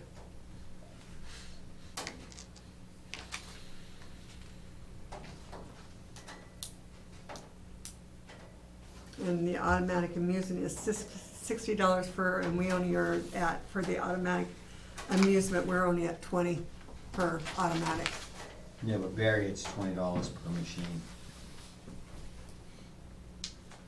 Brookfield's 40. And Ware is 60. It's expensive to live in Ware.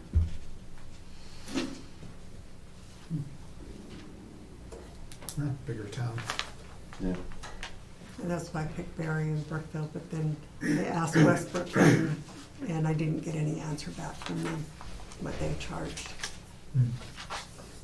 She said they hadn't gone up in about 6 years, though. Geez, Barry, they charge you to have a pool table? Billiard tables, $20 each?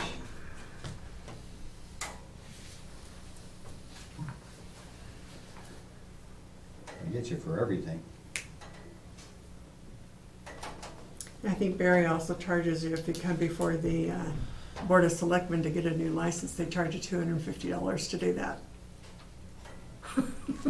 Just to show An up and ask. administrative fee? Wow. Okay, so I think this is something we're gonna have to actually, like, look more into and come up with some fees. I don't think it's something we could just do spur of the moment right now. Okay, Why, what's, well, I need to get out all my paperwork out to the alcohol, because they have to get it back to me. So, can we do it?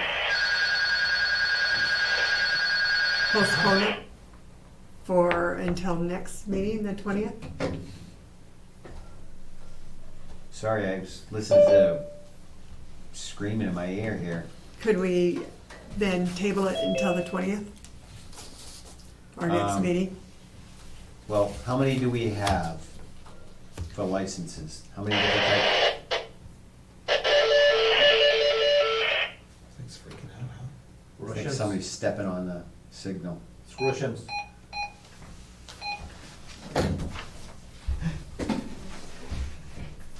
We have 2 licenses in town. Yeah, I mean, 2 restaurants in town. no, but Okay, different I'm types sorry. of licenses. how many do we have in town?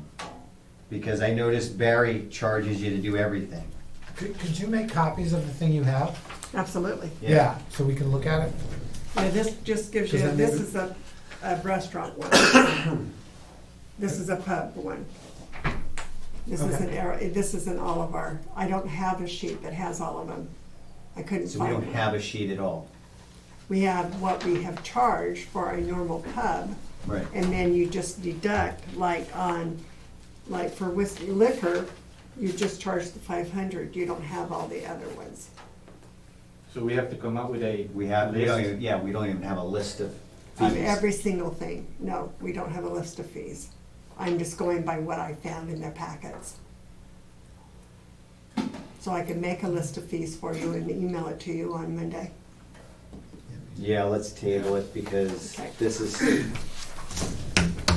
It's too off the cuff, right? It's- yeah, if it was like one or two fees, though, but we just don't, we're starting from scratch kind of thing, but Yeah. we have fees that we have charged, but we don't know where they came up with those numbers from.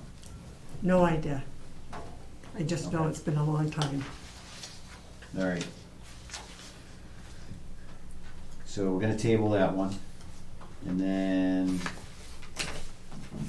okay, discussion and sign paperwork for Countryside Pub. Okay, where do we stand with Countryside Pub right now? They just need to renew?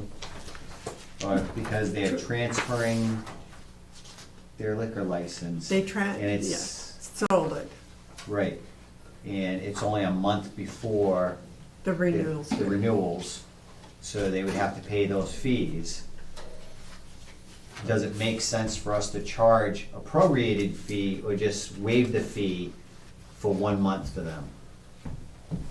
Just waive it. I just. We want waive the fee businesses in for 'em. town, right? Right. It doesn't make sense to just prorate it for a month. Yeah. Wave.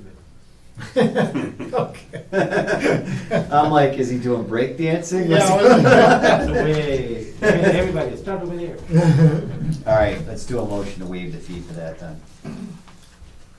All right, so I'll make a motion to waive the fees. All right, hold on a sec. Waive the fee fees liquor. for AMR Enterprises LLC / Countryside Pub, the liquor license fees for 1 month Till they renew. until they Yeah. renew. Yeah. You get all So that? it's- Okay, Second, all in favor? Rich Hacker, aye. Derek Bailey's aye. David Dufresne, aye. The motion passes unanimously. Is that all you had for us on that one? Well, you have to sign all the paperwork, but I figure we can do that after the meeting. Okay. All right. Review and accept the state election warrant.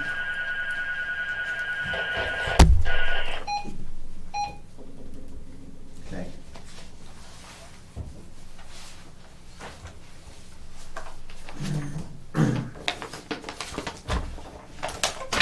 And you guys approved the license already, the transfer already for AMR? I believe so, a while ago, right? Yeah. Oh, yeah, we did that before, In fact, we did it twice, right? Because there was a mistake and they came back. yeah, they didn't put LLC on their Mm. AMR.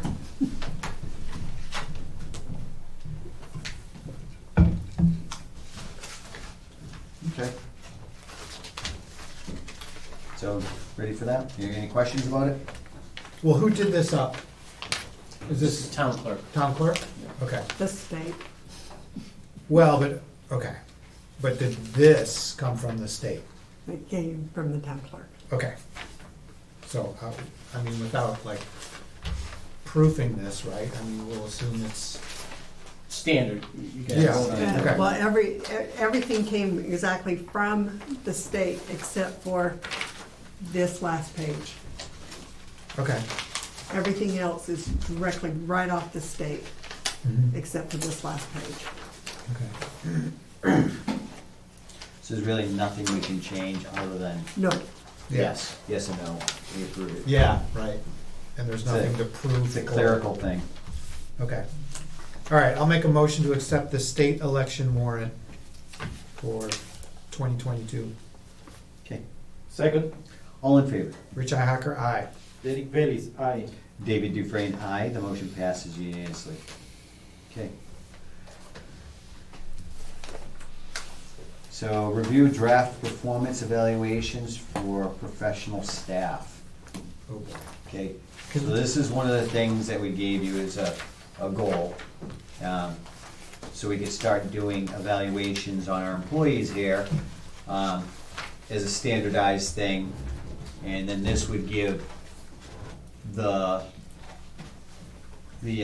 department head the ability to request from the Board of Selectmen for a step increase for that employee if the employee does really well, or if it's a rating thing to allow the supervisors to identify good work or something that's not going so well for the employee, how they can improve on it.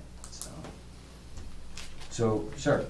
Thank you, Mr. Chairman. Thank you, members of the board. In your packets tonight is just a draft, okay? It's a starting point as to, the board had asked that we come up with a metrics of having a standardized system to do employee evaluations and performance appraisals. It is a document that I was working on for a little bit of time. Took some best practices from some neighboring communities in it, morphed it into what we do here in Warren, and kind of put in a pretty easy and straightforward process. It's very clear. You start out with having the employee put some goals down on paper, right? Seeing what their thoughts are and what they want to achieve, and have some self-reflection for their needs and their wants and aspirations in their career. So it would open the door for them to make a reflection and to set some goals,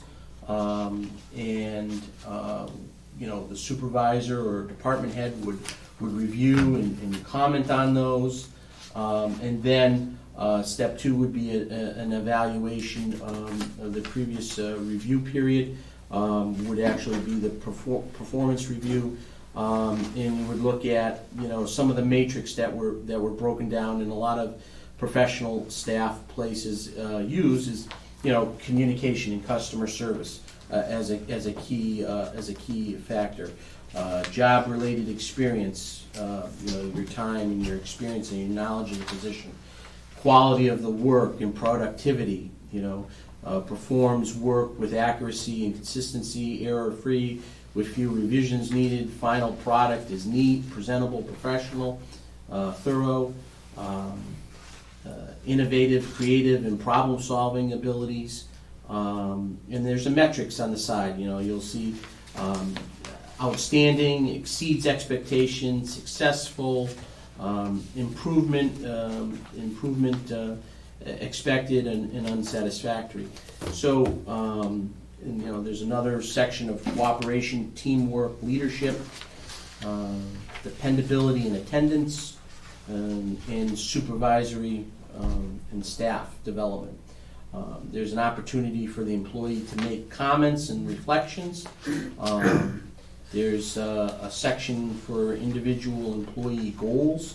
After that, are they realistic? Are they measurable? Are they consistent with the towns and the departmental goals? One thing that we're asking the employees to be doing is setting goals.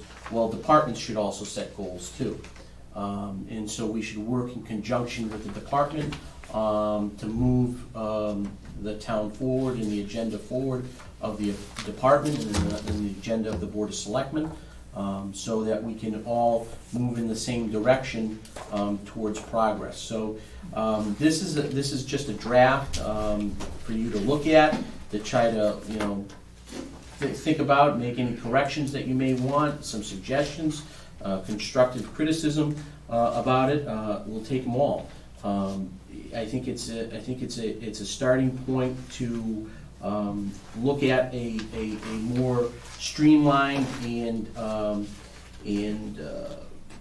clear process to doing employee evaluations. So I think the bottom of page 4 and 5 got cut off. 4 is missing that line at least. Oh, yeah, so, And then 5 is missing like the footer, I guess. yes, so I don't know. it must have There's got a cut off comment that during, got pushed over to page 6. yeah. Yeah, there should be that footer though of the Town of Warren professional / managerial Yeah. review. We can get that, that's probably from the copy, we can get that fixed. Yeah, this will take a little bit of time to digest. Yeah, oh yeah, Yeah. yeah, this, like I said, this is a draft, right? Yeah. So, we're going from nothing to something is a big step, so, Yeah. I think this is a document that you guys can look at, see if you like it, say, no, we wanna change this, we want this. So does this give a point where, so like, I'm going through evaluation point right now with my people, and we're at our midpoint review, okay? So we do our initial, which is what we're expected from the employees. Basically, we set the goals, we tell them everything, everything that's expected from them in their job. Because every career path's gonna be a little different, because Karen's job's gonna be different from one of Jeremy's guys, okay? Their goals are gonna be different, expectations are different, and how you measure them. Is he like, I have no idea. all right. Travis, we're having a lot of problems with the radio here.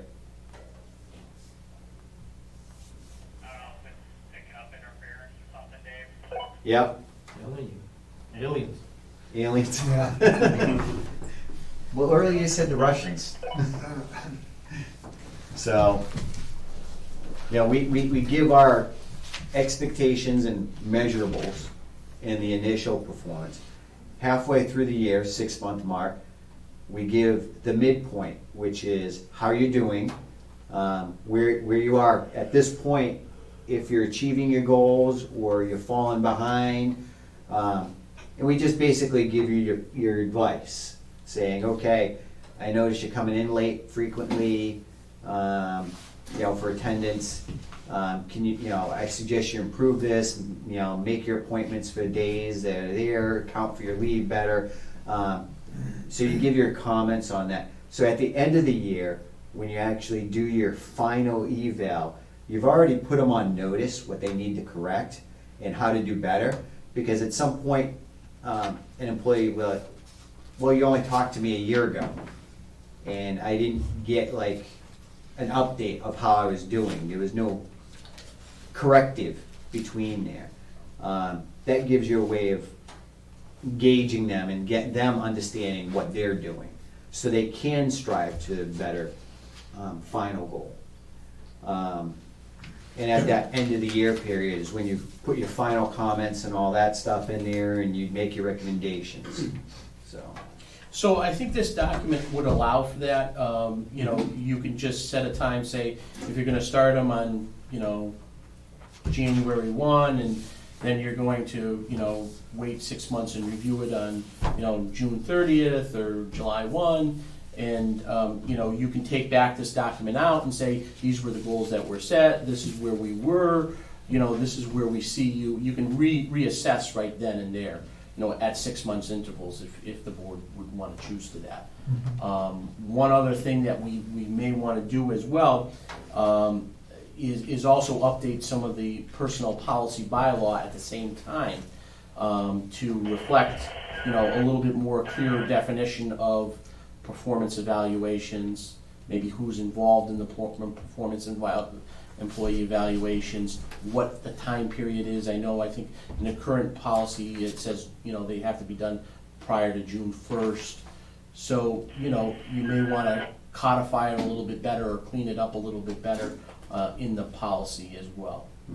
Well, also, if we're gonna be giving raises, maybe? Do we want to do this, have these done before, well, during budget season, right? So we can Sure. prepare if there are people who might get an increase above and beyond what the pay scale. Yeah, we gotta set the time frame, saying, hey, We can budget. at this it. point, you'll be given your initial evaluation, what you're expected. Halfway through the year, we'll evaluate that, sit down, talk with you, explain what your goals are and what your expectations are, and then set the, okay, this is when we need them all done by. And I know with us, it takes time because the supervisors are always busy. I know with me, I hate writing them. I have plenty of good stuff to say about my people, but putting it down Yeah. and really explaining it while ensuring I don't violate an employee's rights, because sometimes you sit there and you're like, I really want to call you, basically tell you you're about as smart as a doorknob, but I can't say that to you. You have to articulate it correctly so you don't violate somebody's rights. So we really got to kind of, like you said, put it in a measurable amount, saying, okay, supervisors, you'll start your evals, first week of, say, July. You'll have them done by the end of July. Final will be done, you start them, So you have to have a calendar, just like we do Yeah, with the you have a budget. calendar when Yep. your evaluation periods are gonna be started and completed, and they all have to be in, say, to town administrator on such and such day, or this week, the first week of January. And then that everybody allows knows what us. to expect, right? Right. They know that they have this period to get this done, like, the planning board or the conservation or board of health knows in this month they have to do this. You're gonna for get their your people. evals done, they have to be Yeah. in by this date. Yeah, With that thought in mind, that they will be doing it, are you going to give them a chance, all of the boards, a chance to evaluate this also and put their input in? Yeah, Oh, once this- we this- look at what we really wanna do, and we have a good draft, yeah. then we send it in front of everybody, because I know Jeremy's gonna wanna look at it, everybody's gonna have their input on it. And I think we should make it so it's flexible for the supervisor to set like the elements, we call them the elements. You have to meet certain elements or objectives, and how well you do those depends on, pretty much what you got here is, do you get outstanding or an unsatisfactory? Now, with us, if we put an unsatisfactory on anything, then there has to be a follow-up with that. Because if you give somebody an unsatisfactory rating, they're not performing, they're not doing their job. So you need to do something like, you have a corrective action, and you would attach something like, you have, for the next rating period, you have 6 months to correct this. If not, you could face disciplinary action or possible termination if you don't correct this. And that's how serious we take an unsatisfactory. So if we do that, the supervisor's really putting in why they're not doing their job. Because again, we're gonna have to document that, because if it turns out to be like a termination and we have to get rid of that employee, we really have to justify why we're getting rid of that employee. So yeah. So it's easy with like Jeremy or either chief, right? Because they're the top of their little org chart. But in terms of like any of the boards, would each of the board members say, planning board is evaluating Jill, or the three of us are evaluating Karen? Would we each, the three of us, fill this out?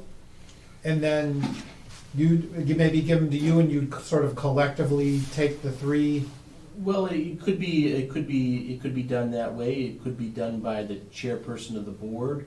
Okay. You know, it's really up to the board's discretion as to how you guys wanna, So each create board it. could decide how to deal with it, I guess? Sure. Okay.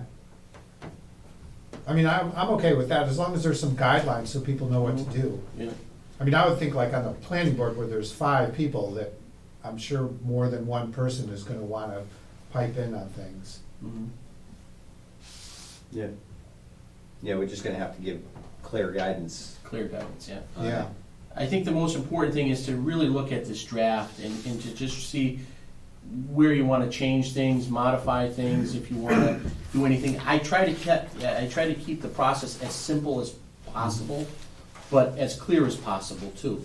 You know, so that, you know, the expectation is there and allows for goals to be set. It allows for, you know, some of the top, you know, areas in which, you know, most you know, municipalities look at, you know, communication, cooperation, teamwork, customer service, you know, willing to, you know, be dependable and reliable, willing to work well with others. So, you know, it allows for, you know, some very general, you know, dynamics of professional staff.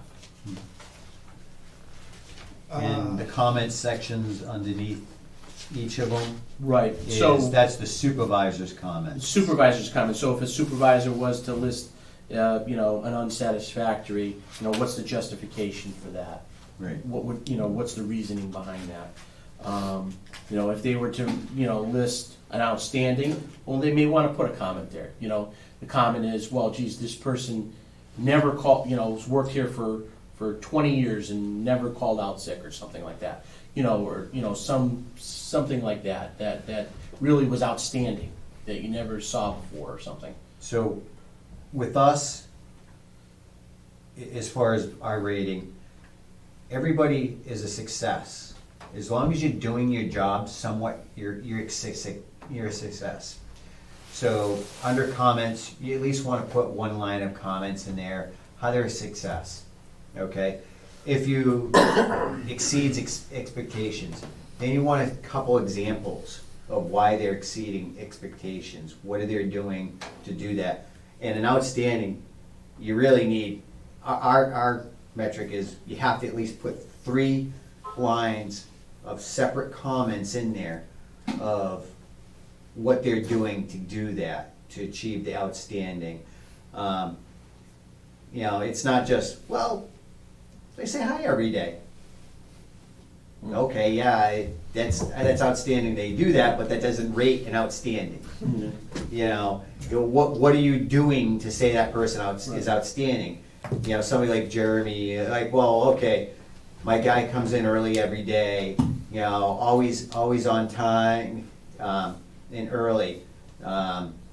Team player, you know, when, you know, he's not available, I can rely, you know, this guy I can rely on, he's always eager to pick up and move forward and self-motivated. And you just put the 3 separate comments in there, which would make that person at a higher level. Because when you look at it, other people are gonna say, well, Karen's outstanding. Yeah, we agree, she's outstanding, she's great. But how do we articulate that? And how do I read that? So when we look at it and say, okay, you said he's outstanding, but you said he's a really nice guy. Okay, well, that's not outstanding. What's he Right. doing to achieve that outstanding? Mhm. I think if we set more of an expectation under those comments section right. from the supervisors, justify why your person's outstanding. So we just don't get a supervisor that goes in there and says, outstanding, outstanding, outstanding, outstanding. All right, give them another step increase. Right. I just checked outstanding for everything because I like this employee. Okay, but What's the reason? what's the reason why? Yeah. And I think that we could do that through a training, through a departmental head meeting, you know, when this thing gets rolled out, you know, to explain that, there has to be some, some justification, it's just not checking a box. Right. On the side here. So, it's because, Karen went the extra mile to help out a constituent, and the constituent was really in a time of need, and this was the specific reason, for using that as an example, Yeah. Type of deal. So, do you think this would cover, I know it's a draft, but would cover all the employees? So what I'm thinking, as we're talking here, like, everybody in this building probably does similar work, right? So Yeah. So this is, Karen compared to Brianna, compared to Jill. so But this then is if you for look at- professional staff. Okay, because then I was gonna say, if you look at like Jim McKeon, right? I Mhm. mean, he doesn't do anything what Karen does. So they Right. have vastly different responsibilities and tasks, and He does do a lot, though. he does, but he never takes minutes, so I hats, mean, or Yeah. does like a lot of the admin work. He's like doing more, Where you have to be more job, he's got, Focused. yeah. More So there- physical work. Yeah, more physical, so his goals would be Writing a pen is vastly physical. different, A so. little different, but if you look at the performance dimensions, they're very general in nature. I mean, keeps and supervisors informed. Well, Jim could keep Jeremy informed, right? Okay, yeah. Communication communicates clearly, both verbally and writing. Yeah, I'm sure there's some written communication that's needed in his job at some point. Encourages input, accepts constructive criticism. Okay. Very general in nature. Yeah, okay. So then let's take Jim again. So he gets involved from cemetery, parks, highway, himself. Yeah, but a lot of that's Most of it Jeremy. all goes through me. Yeah, that's all- Jeremy. It all pretty much goes through me. Yeah. Okay. Yeah, Yeah. His paid positions all run through me. Jeremy's a supervisor. Yes. however, Jim Dusty works for the fire department as well as He's a special employee. Hmm. this building, right? Yeah. We So- waive him. We waive him? Yeah. It's just so So, good. yeah. Well, his full-time job, his paying job is here. Okay, Yeah, all right, there's a difference. Yeah. Yeah, okay. but also, Yeah, he's a volunteer position for the ambulance, correct? Oh, okay. But it's paid. It's paid volunteer. Yeah, it's not a, I mean, I would consider my full-time people for these types Right. of things, they're benefited employees. but he is a special town employee, so technically he can work for any department Okay, in the town. okay. So, my next thing is I like this, but now we gotta make it accessible so far. So to do something like this, so our evals are all online, they're computerized. And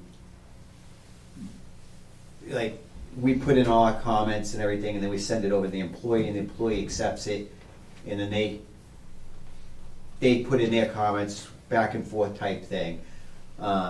Is that something that do we have software to do something like this? Is that part of this software packet that we're looking at? Do they have something like that? I think it's financial and accounting. Yeah, I mean, they have an HR, but it's really just, the HR function is just to scan records into it and keep it into a vault type of thing.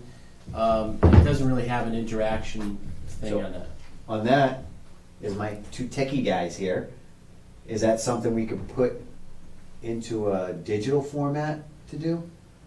I would maybe start with just even a Word document for Yeah. each, make this a template, and then you can make one for each employee, and see how the process goes for a year or two, and then maybe look to make it more electronic. Digital? Yeah. I mean, that would seem, I don't know, what do you think? I mean, for a first cut, Just leave it to me and Jim. It's gonna be a piece of paper. You're gonna love it. I know how to do that stuff. Right, yeah. It's good start. So why don't you guys look it over, digest it, And we can keep it on the agenda for, a couple times over, like we did with the budget calendar, and just see if, pick at it as you guys, Well, we got 3 of the main departments right here. What do you guys feel? I don't know if they haven't seen it, but. As far as evaluating your employees, what would you like to see? I think it's something that's, Already a do it. long time coming to get What do you everyone on the do? same page. I actually don't like this form that we have and like to redo it, so Yeah. this is good. So- I'm looking forward to having something that's universal for the town. Yeah, I think that makes the most sense. It doesn't make any sense for everyone to be coming up with their own different, earmarks in there, different platforms, different tiers. It really doesn't make any sense. It kind of has needed to happen for a long time, so I'm actually kind of looking forward to having a standard document for everybody. Do you guys have any suggestions of what you would like to see in them? I do like the. I don't know if you can send that over and we can. Yeah, to look at it. Yeah, I definitely would like to kind of take a peek at it. Sure. If you want, I can share the document with all the department heads and let them just gather comments. Yeah, get their info, see what comments they have, and, we'll get a feel of it, because again, we're all gonna have to get everybody to do it. Get their feel of it, see if there's anything that they see that's better, or may improve, or whatever, or they might just say, hey, this is great, let's go with that. I just Yeah. wanted you guys to see it first before I did any, The other thing we do, and I know that one of your other goals is position descriptions for everybody. One of the things we do is when we give an initial performance evaluation, I give them a copy of their position description. So they have a hand copy to see it. So when they're looking at that and they know what they're supposed to be doing, their expectations in their job, and that's something, hopefully we can be doing here in the future, is give every employee a copy of their position description too. So, and that's something these guys should be working on too, to identify what the position descriptions are for their employees and make sure they have a current one. Because I know some of the ones that we've been coming across were, 2013. you must type Well- 30 words on the ES typewriter. It's like, use a typewriter, you Don't we read. have a room full of typewriters? We had a dumpster full of typewriters at one point. We still have some typewriters being used.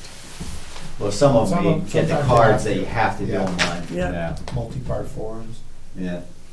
If you get rid of one more, let me know. I All want right, so you'll email this out, so then, and then we'll get the page Yeah. 4 or 5 thing too, if Yeah. you send Yeah. it to us too. Okay. Hey, very good. Hey, anybody have any other questions? I think they're letting us know we need to take a break, right? Probably. He said we don't take breaks anymore. So, I stepped on him. Travis, do we need to take a break? Okay, we're gonna take a 5-minute break to allow them to switch over, and Yeah. then we'll go through This the is rest the of the stuff. original.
call it back to order here.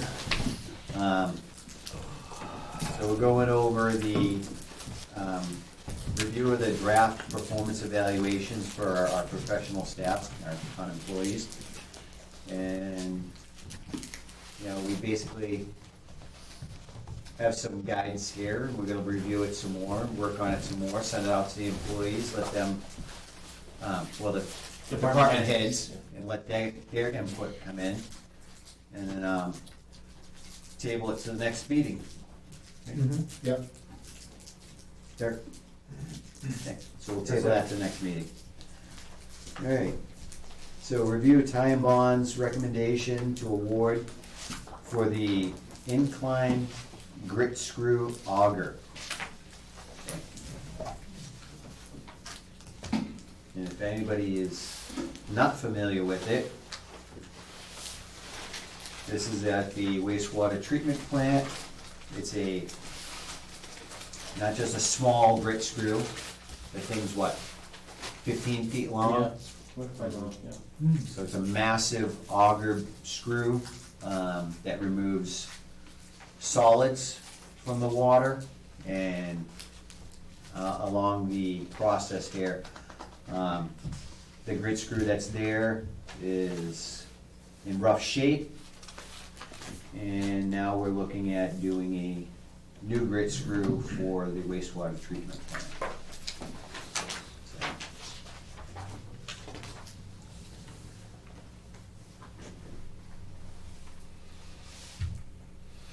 So what can you give us on this so far, Mr. Farrar? So, Mr. Chairman, members of the board, this is just a report that's back from Tie and Bond. Tie and Bond was commissioned by the board in the sewer department to do the procurement and engineering on the grit screw project. The proposals came back. There were two submittals by two different contractors, one AK Industrial Services LLC and one Pride Environmental Construction Inc. AK Industrial Services LLC bid amount was $198,800. Pride Environmental and Construction Inc. was $272,621. $272,621. And in Tie and Bond's opinion of a probable construction costs, they were originally at $145. So they came back higher than expected.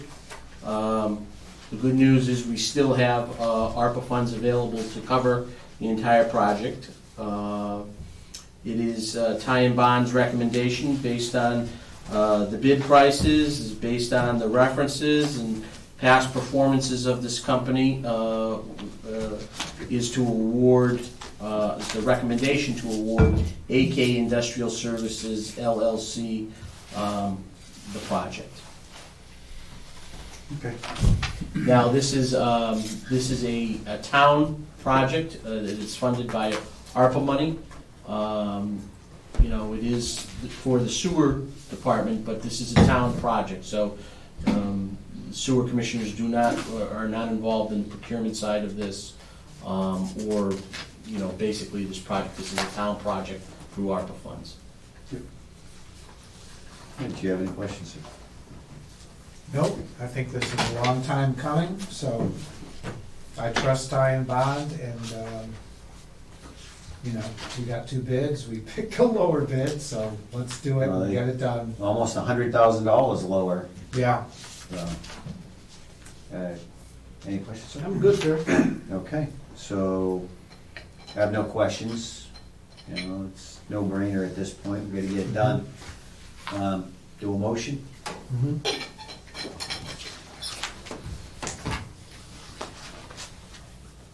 I will make a motion to accept the recommendation from Tie and Bond to go with AK Industrial Services LLC for design and building of the grit auger, the grit screw auger, for $198,800. Second, All in favor? Richi Hacker, aye. Derek Bellis, aye. David Dufresne, aye. The motion passes unanimously. Okay. You need us to sign on that later? Yep. Okay. Okay, so warrants and bills. All right. Make a motion to pay the following warrants. Number 31 payroll, $57,637.54. Number 32 vendor, $785,786.89. Number 33 payroll, $51,910.67. Number 34 vendor, $118,216.80. Second, All in favor? Richi Hacker, aye. Derek Bellis, aye. David Dufresne, aye. The motion passes unanimously. So bills. All right, make a motion to pay the following bills. Northeast IT for $2,383. BG Mechanical Services for the Senior Center, $243. WB Mason, $65.98. Murick O'Connell, $2,764.52. Modern Pest, $92. Warren Water District, $162.45. WB Mason, $337.95. Kelco, $75.12. Easy True Value, $23.48. Servview, $41.57. Amazon, $55.50. Verizon, $152.69. National Grid, $155.24. Crystal Rock, $10.58. Stericycle, $112.89. C2MA Adams, $1,907.54. Tie and Bond, $1,775. Turley Publications, $272.13. That's it. Okay. Second, All in favor? Richi Hacker, aye. Derek Bellis, aye. David Dufresne, aye. The motion passes unanimously. Okay. So minutes. I'll make a motion to accept the minutes from September 29th, 2022. Second, All in favor? Richi Hacker, aye. Derek Bellis, aye. David Dufresne, aye. The motion passes unanimously. Okay, new business. Fire chief, report for September. Come on up, chief. Don't you hide back there, you too.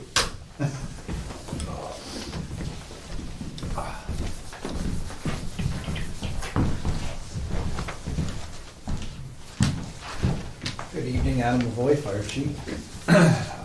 Quick report for a month of September.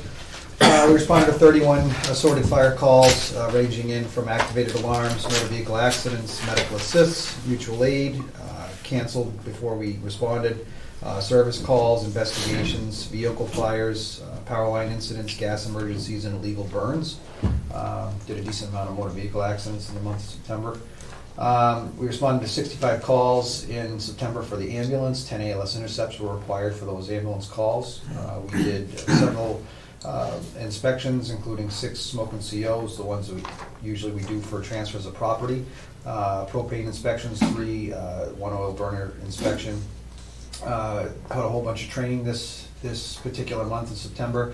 We partnered with National Grid and had a presentation on electrical safety and electrical emergency scenarios. That was a really neat presentation. They brought out their mobile trailer that has props on it that simulate telephone poles, and they can simulate a whole bunch of different types of scenarios, everything from wires down to rodents that have, such as a squirrel or something that has, become an issue, or a transformer down. There's just a ladder hitting a wire. There's all kinds of neat little scenarios they can do to help us, just to learn a little bit more about electricity and the dangers that come with that.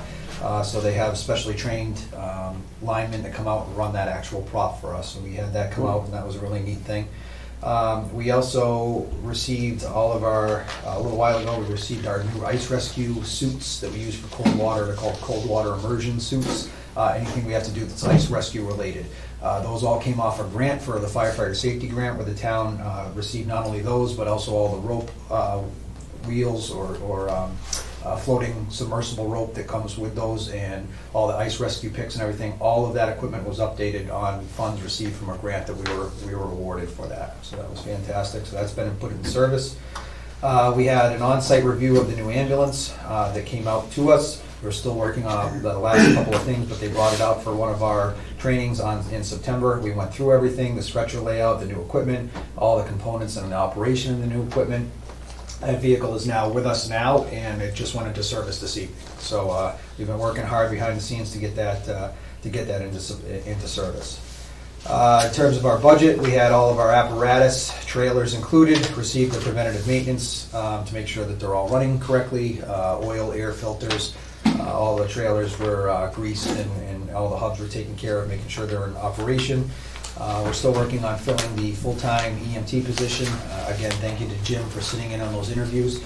We have selected a candidate that we've reached out and given an offer to, where we have a little bit of a delay at the moment in trying to get that individual in for a pre-employment screening. Unfortunately, they're extremely backed up, which has really put us behind, but we're hoping that we might be able to find another option.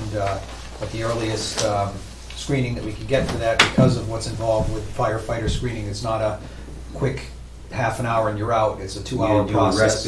Respiratory, you have to do a full pulmonary function test, and the earliest appointment we could get was first, like 2 weeks into November. So November 9th. November 9th. So that's put us behind.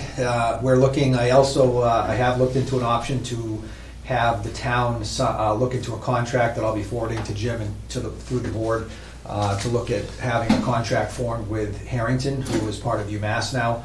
Unfortunately, they are redoing all of their contracts with all of the communities they serve right now, so I entered our information on behalf of the town.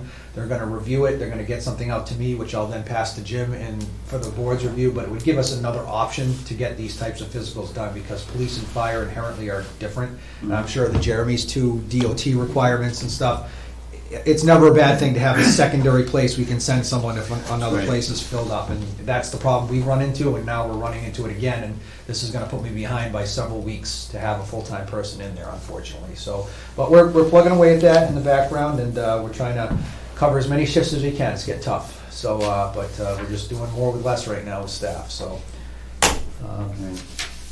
You guys aren't getting burned out on us. It's been a rough 2 years, I mean, I got three, EMTs are going, two of the junior firefighters and one of our newest employees. She is also in the EMT class, so there's 3 of them going through right now. I have a 4th one going through starting in December. I'm hoping to get the original 3 done and passed by the beginning of next year. So we're all just doing our best to cover as many shifts as we can, but there's, in reality, the ranks across all of our departments throughout the different towns around us are shrinking. And, we're running that ambulance 24/7 with about 10 or 12 people, and that's getting tough. So, we're doing a lot of hours. So we're trying to come up with different solutions. I think the high school class is becoming a very huge part of what we're gonna do and continue to do, and I think that's kind of the ace in the hole for us to start recovering some of those people, because every town around us is facing the same problem. That was proof positive hiring this last employee. Every town around us that is hiring, the same 8 employees applied to all of them. So there's a very small pool, and we're all trying to hire from that small pool. So it's the amount of applications we get that are actually qualified for the jobs are very few and far between once you actually go sit down. These are academy trained people? Academy trained, EMT certified, basic minimum. So, a lot of people apply, but they're nowhere near qualified for the position. They don't have half of the certifications or anything. So finding people, it's a very small pool, and again, they're applying to so many places that are vying for them, and they're going to the place that's paying the highest every time, So it's, unfortunately, it's kind of pinned us all against each other, and that was never like that before. So we've seen a huge change in the last 2 years of, I think I probably speak for, even Jeremy, on the highway side, and certainly Jerry, that, public safety in general is getting a lot tougher to work in those realms, unfortunately. But we're doing our best, we're surviving, and, we're always looking for new people and new ways, and I think, like I said, the high school program is gonna be a huge one for us. That's already starting to pay dividends, and we wouldn't even have the people in the EMT class right now if it wasn't for that. So we're gonna keep hoping that every year we get a couple more people and stay viable that way. Very good. Can I ask a question? Is the new pay scale working? It is. It's definitely helping. It's definitely helping. The problem that I think we're running into is that every other town went, hey, we're having the same problem. What are these guys doing over here? We'll bump it 50 more cents. And that's what we're seeing, especially the younger crowd that's coming in. It's no longer 10 years, 15 years they're doing in one job. It's 2 years and on to the next, and 2 years and on to the next, and 2 years and on to the next. And it's the grass is greener mentality, and a 50-cent raise is enough to attract them to jump. So we're not seeing that longevity that we used to see. So again, unfortunately, we've kind of all correcting our wage scales, I think, at the same time. But that in itself, again, kind of makes us, not maliciously, but we're all competing, and that's kind of where it is right now. And there's some towns that can afford to do that. They can afford to pay that top dollar. But when you're in a town like Warren's competing against the Long Meadows and stuff like that, you don't stand much of a chance. I mean, they're $4 or $5 higher. And while it's certainly helping, I mean, we appreciate it. We're no longer the lowest. We're kind of in the mid, where we need to be, and that is definitely helping. And being able to have some flexibility within the wage scale if someone's qualified and stuff, because that was stuff we never could do before. So I think all of that will continue to help. Yes. Good. So yeah, we're seeing the same thing within the government too. Yeah. It's getting hard to hire people and get qualified people. They can pick and choose where they go. Mm-hmm. And it's all about pay. And then the other thing is it good people that I'm working for? Yeah. It's all about the leadership. Am I gonna be happy there? Or is it just gonna be miserable? I'm collecting a paycheck, yeah, I'm doing well, but I'm hating every minute of it. Yeah. And that's something you guys, I truly believe you guys have in your advantage, because you're all outstanding leaders. Your people want to work with you. That's And that's one thing I'll tell you that I take it as a compliment in the sense that the people that have left us, even in a full-time capacity, they never leave because they hate it. They hate the job, they hate that. They just have families to take care of, and that's really what it is. And they usually stay as call firefighters, which is the best that we can hope for. So, as long as the wages keep going the way they are, I think we'll see some benefits out of that. It's tough times out there right now. It really is. There's just some, I think a town like Warren has reached a point where, and I think we're seeing it, not just fire and police and highway and stuff, but, the boards and committees, we're a town that has relied on volunteerism for so long, and now that it's not really here like it used to be, we're seeing the consequences of that. And, that's a huge reality to me. I can see it every day. The people that I have are fantastic, don't get me wrong, they're great, but they have huge commitments now. And after COVID and everything like that, they may not be as willing to do 30 hours on call because they don't want to get sickness into their home and stuff like that. So when you've relied on people like that for so long to run the town and run at least 50% of your operation, and they say, look, I just can't do it anymore, it crashes quick. And that's, I think, is what a lot of these towns around us, the Brookfields and comparable towns that are small and don't have a lot of full-time employees, this is what we're facing. It's the reality of trying to patch those holes and figure it out, because again, that base group just isn't quite there like they used to be. Not because they don't care, just because the world has changed and they just can't commit as much as they once did. No, thank you very much. Thank you for the support. You're doing a great job. You're doing the best you can with what you Yeah, have. like I said, we're surviving. And the town's been very supportive. Like I said, we just put a new ambulance on the road, so we'll get it there. We'll figure it out. We always have. We'll keep going. Do you have any questions? No. Any questions? Yeah. Chief, I can smell the spaghetti. Yeah, so we have a anticipated event this weekend, this Saturday, 3 to 7. We will be doing our spaghetti supper. We haven't done it for a couple of years because of COVID, so It's a nice chance to, I mean, there's not a lot of room down there, so hopefully the new ambulance will be out there somewhere. We just gotta find a place to put it, but, we're looking forward to opening our doors and getting some people in. We'll have tickets available at the door. People can walk in and get them there, people that have already purchased them.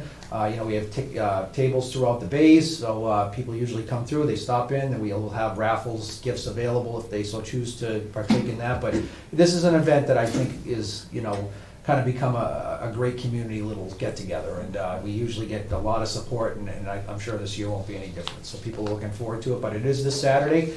Doors open at 3, start serving at 3, and they'll be serving till 7 o'clock in the evening. 66 and sunny on Yeah, it looks like Saturday. it's a good day, so that's a good thing. So, and then we do have, next weekend, before I forget, is the trick or trunk, I believe. Trunk or trunk, I always get that word. No matter how many times I can say that, but I just can't get it right. But up at the high school, we will do that on the 22nd, I believe, and then we do have the Halloween event on the 31st. So it's a Sure, the busy police month. department have a better trunk than the fire department. That's fine. You think so? Yeah. Always.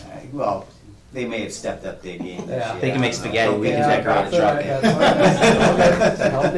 It's a healthy competition. Who knows, highway might pull in there and, take it Yeah. over. You could do really great things with the dump truck. A dump truck full Yeah. of candy, huh? Oh. Trunk of terror. That's good work. Yeah. Dip into some fun. All right. If you got, I install you the computer over there. Yes, Station B. yes, thank you very much, Derek. One of our computers went down at our secondary station.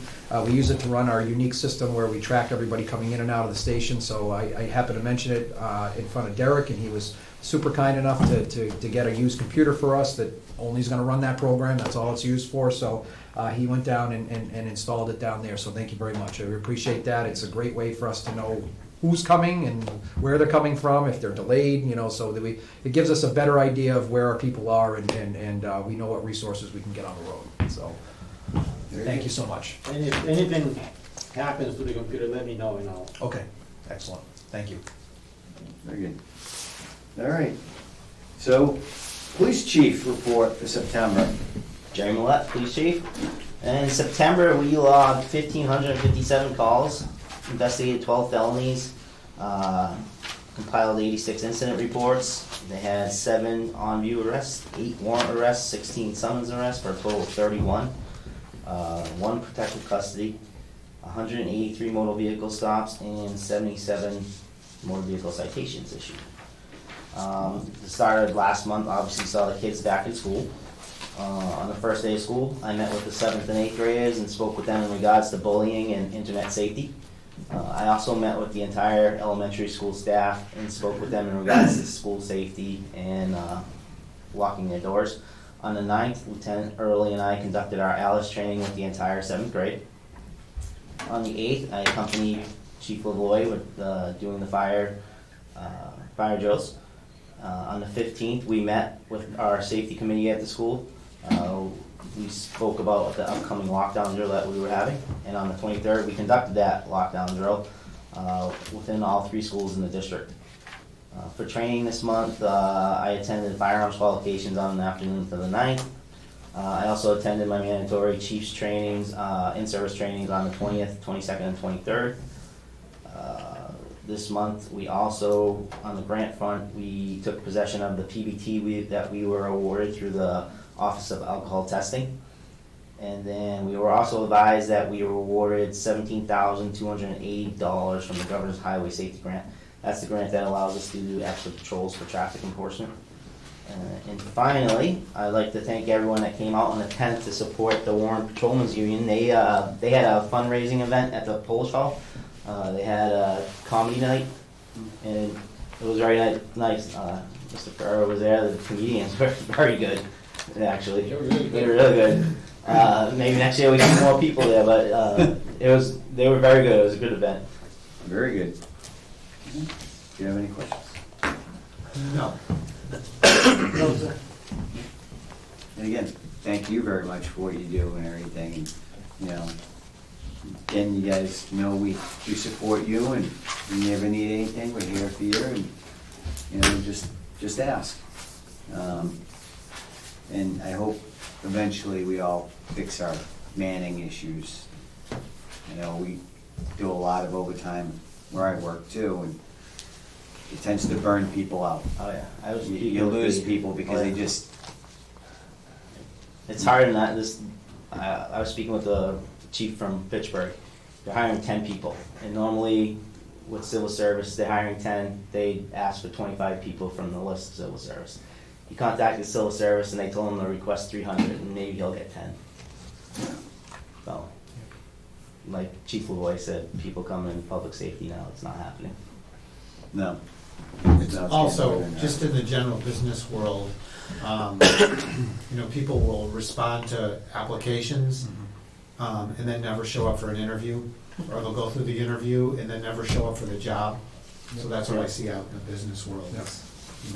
It's, I don't know what people, what the mindset is, but I don't know. I don't know how Something's to changed live. over the years, and Yeah, it's Yeah. public safety, it's Yeah, suffering beaten up. because of it. and- yeah. We both in the last couple of years, we've given job offers to the top candidate after they've applied and they've turned the job down. Yeah. So, I mean, it just doesn't, never saw that stuff before. It's just an interesting little trend we're in right now. Mhm. So, Yeah. We see it too. You put a job offer out there, and then after that, they're like, no, yeah. decline the offer, move on, and you gotta start the process again and put it out again, and it's a pain. So, hopefully something changes. All right.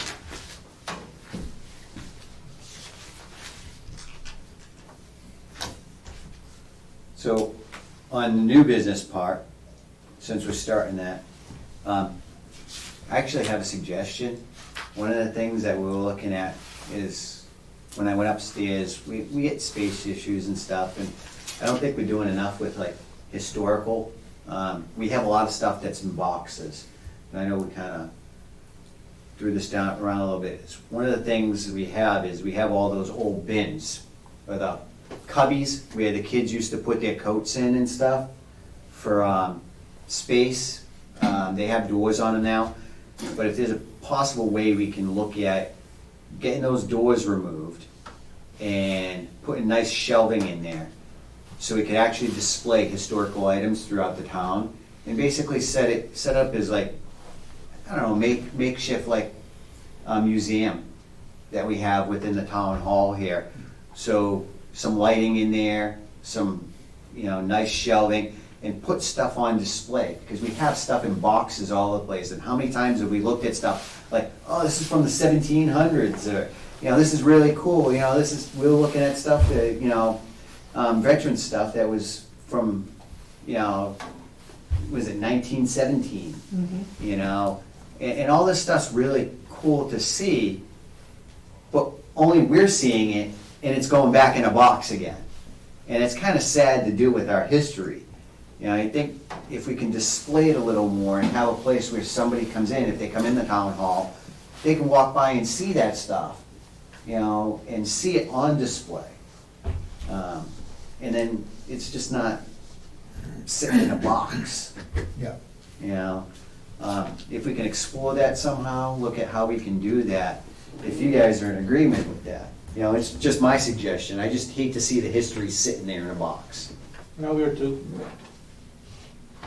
Yeah, I think it sounds good. Yeah. I'll take a look at it after the meeting, just to Yeah. refresh my memory on it. Yeah. Yeah, It's where the kids used to put their coats and stuff. There's a coat racks in there, but they could easily be converted to shelving. And possibly put plexiglass in there or something, just to cover it up so people aren't touching it, and, lock the stuff in there. Just as a display, yeah. so. Well, it's gotta be Probably stored either way, so you might as well Yeah. store it so you can see it. Otherwise, you Right. just take the box and you throw it in a room and. And they're probably, what, about a foot deep? Yeah, they're about a foot deep.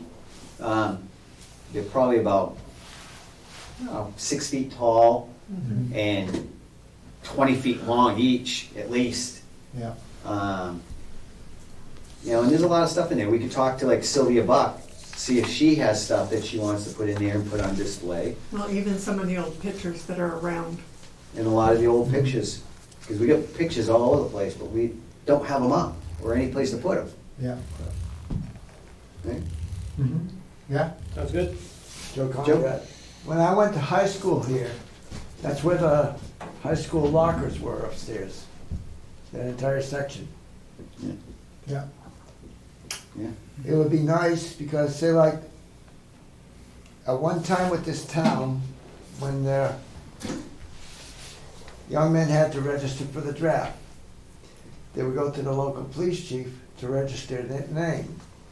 If they wanted to enlist, they had to go either Worcester or Springfield. So you might even have some of those old records where they actually registered for the draft. Both were awarded.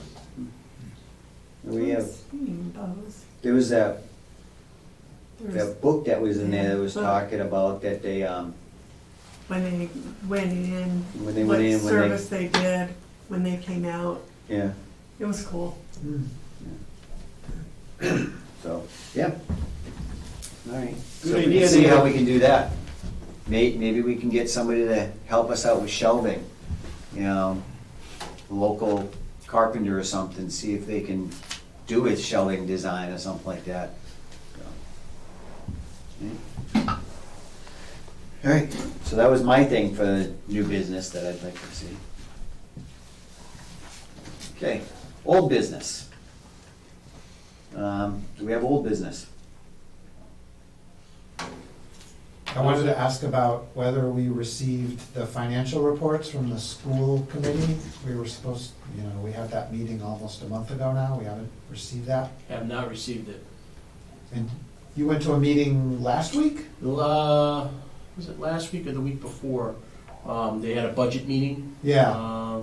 And I did go to it because there was a couple items on the agenda that Oh, the pertain, sewer thing. the sewer bills Yeah. and then the Green Communities grant. I had mentioned those things to, again, the documents, the audits. They said they were gonna provide them, but I haven't gotten an email. Okay. I haven't received anything either. We get a schedule, kind of waiting because budget season was kind of kicking off and switching over and everybody's busy, so kind of waiting to make a meeting where we all can sit down with the school and their budget people and our budget people and Like a joint meeting. do a joint meeting to go over it. Because there are a lot of concerns. Did they happen to vote to pay for the sewer bills? They had recommended that we contact their legal counsel. Their legal For counsel. bills that they owe? Yeah, their legal counsel has advised them to, I guess, not pay them or delay payment and to seek clarification on the bills. Okay. Cool. But they've paid the bills before that 3-year period? They've paid them subsequently And after. after. Before and after, they just don't Yeah. want to pay those 3 Those years. 3 years. I don't know. And they what weren't their- even COVID years. I don't know what their reasoning is. They're pretty late bills. I mean, they were 15, 16, 17. Yeah, before COVID. Oh, yeah. Yeah, it's not COVID related for sure. No. They just decided not to pay them. What's our recourse? Well, I believe Carrie has sent out a demand notice for payment. And that's kind of the most that you can do at this juncture. I can talk to DOR a little bit more to see if they have some better insight as to that. You certainly don't, want to shut off services there. So I think that's our only course of action. I mean, they really should just pay the bill. It's owed. Well, as we mentioned in this meeting, the town was assessed that amount to pay those bills. Right, I mean, both towns would have had a portion of those bills in their assessment. So they had the money. Yeah, So where one did that person- money go to then if they didn't? pay? One person, and I had mentioned that at the meeting, and one person, I don't know if it was the chairperson of the meeting or it was just a committee member, had indicated that the money was in escrow. And I said, well, if the money's in escrow, then you should have the funds to pay it. And then then another individual on the committee said, no, that's not accurate. So, and then they advised that we contact their legal counsel. Really, we're gonna get in a match with the school for a bill that they, this is ridiculous. Alright, whatever. And I mean, I believe that they, from my understanding, they applied for an abatement at the time. They were denied the abatement, so you owe the bill. Yeah, It's just like anybody else. Right. yeah. If anybody else in town said, I'm not paying my bill, stop the services. Guess what? You got a backup in your yard. You gotta clean. So. Alright. So, old business, anything else? Not that I can think of. Nothing, sir. Key cards, did we decide who we're going with? Yes. Well, We didn't vote on who we're gonna go with. no, we didn't, did we? So let's do that part of our old business, because this has been something we've been bouncing back and forth with. We just approved the. We just approved the amount, 14,000. Yeah. Where is that?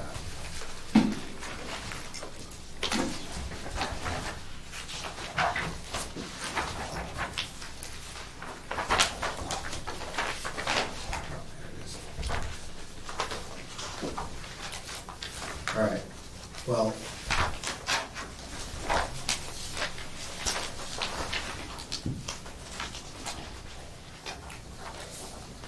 I think the consensus was security and fire integration. Right. So I'll make a motion to select Security and Fire Integrations LLC as the provider of the keyless entry system for the 3 doors in the building. Okay. Second, All in favor? Rich Hacker, aye. Derek Bailey's aye. David Dufresne, aye. The motion passes unanimously. When can they start work, do you know? We'll have to get into a contract with them, so it's a little bit of a process, but we'll get it going. All right. Very good. And that's something that would be bonded, right? Like, Oh, yeah, there's a contract, there's a yeah, okay. requirement. Okay. Yeah. All right. Do you have any other old business? No. No, sir. Okay. On to town administrator report.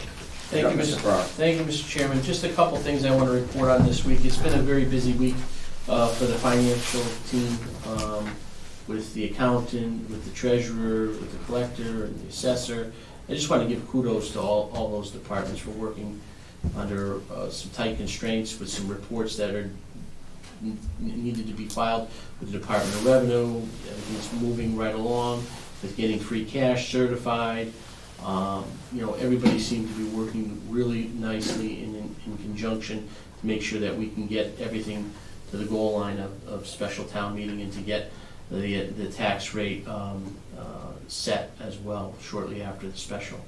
I would also like to commend the staff that stayed extra. A lot of these departments stayed extra hours to get rolling, came in on a Friday, just to finish up some stuff. So I think it's really kudos to the finance team for all their hard work and dedication getting us to that goal post.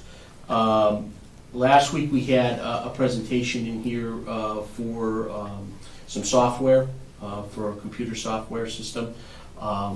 We also submitted for a grant from the state for the software, for an IT community compact grant, which was submitted last week as well.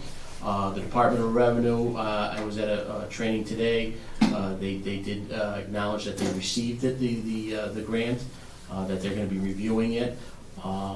There were several other communities that responded to it as well, so it is going to be very competitive.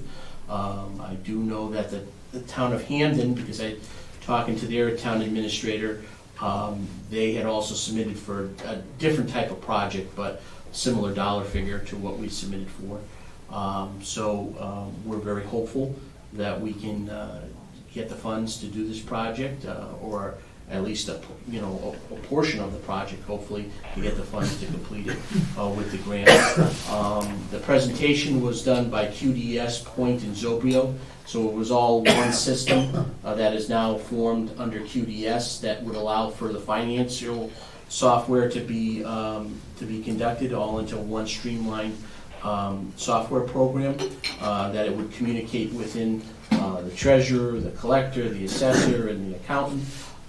It was a pretty interesting presentation, lasted practically the whole day, and it was very involved. And we had actually some representatives from Peter Sam, who was also looking at that same software. They were here, so I think their treasurer collector was here from Peter Sam, listening to the software as well and the presentation as well. So I think it's an opportunity. It's just one glance at one company. As I had spoken to the chairman after the discussion, we need to get a couple more companies in here to have another review on it, and also to see if the company can come back, circle back around to do maybe some more one-on-one, so make sure that people are comfortable with this, because this is going to be a big change, a huge change. So we have some things that we need to tighten up and do with regards to that. I'd like to get another view of another company so that they have something to compare it to, and then maybe get some one-on-ones with the company that we really like, to see if we can get that done as well. And then ultimately, hopefully, we can move forward with the project. We have to, definitely have to simultaneously run systems. So we'll have to have the same system that we're currently using, in existence, the Lawrence Braverman Associates system that the accountant uses, the assessing software, the tax collecting software. All that's going to have to run in conjunction while there's a transition period as well. The tax collector software is going to be, if QDS was selected, that would continue on with their software system. So I'm hopeful that we can move forward with this project. I think the grant is a strong possibility that we're going to be able to get. So that has been applied for and has been sent in. And then last Thursday we had a grant to finish up with the Department of Revenue. They were in here all day, and they did an analysis of each department. They're compiling their review. They're going to produce ultimately a document for us for best practices to put in use for some suggestions and best practices that they have established that maybe we could shift to use that to get some better results with. So I think once we receive that review, I would anticipate us getting that within a month. They're going to come back to do some more interviews, from what I was told, for some individuals that they missed because of time constraints. But they are going to come back and do that, and we'll have a review, a report to review. I would say within another 30 days or so, from what their analysis was. And I think they had some really good interactions with a lot of the departments. I know that they were really impressed with a lot of the financial team, for what they have to do on a day-to-day basis. There was some really good remarks that I heard. So I'm very hopeful that the report will come back with some real positive recommendations that we should move in the direction, just for best practices. Not that we're doing something wrong, but best practices and some more modernization to where we need to be.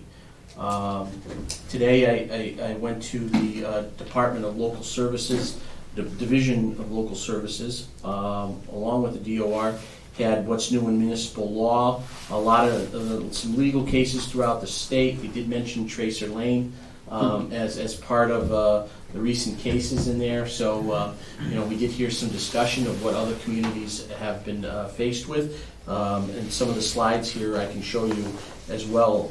But it was very informative in Holyoke today. Myself, and I know the accountant Tammy Martin, she attended as well.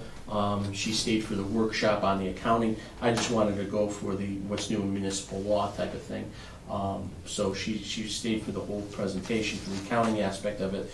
But she was eager to learn some of the new practices of the accounting and what's going on in that field. Tomorrow, the Massachusetts Management Association is having a legislative get-together up in Amherst with all the state legislators and state senators from 10 in the morning, from 8 in the morning until 10 in the morning.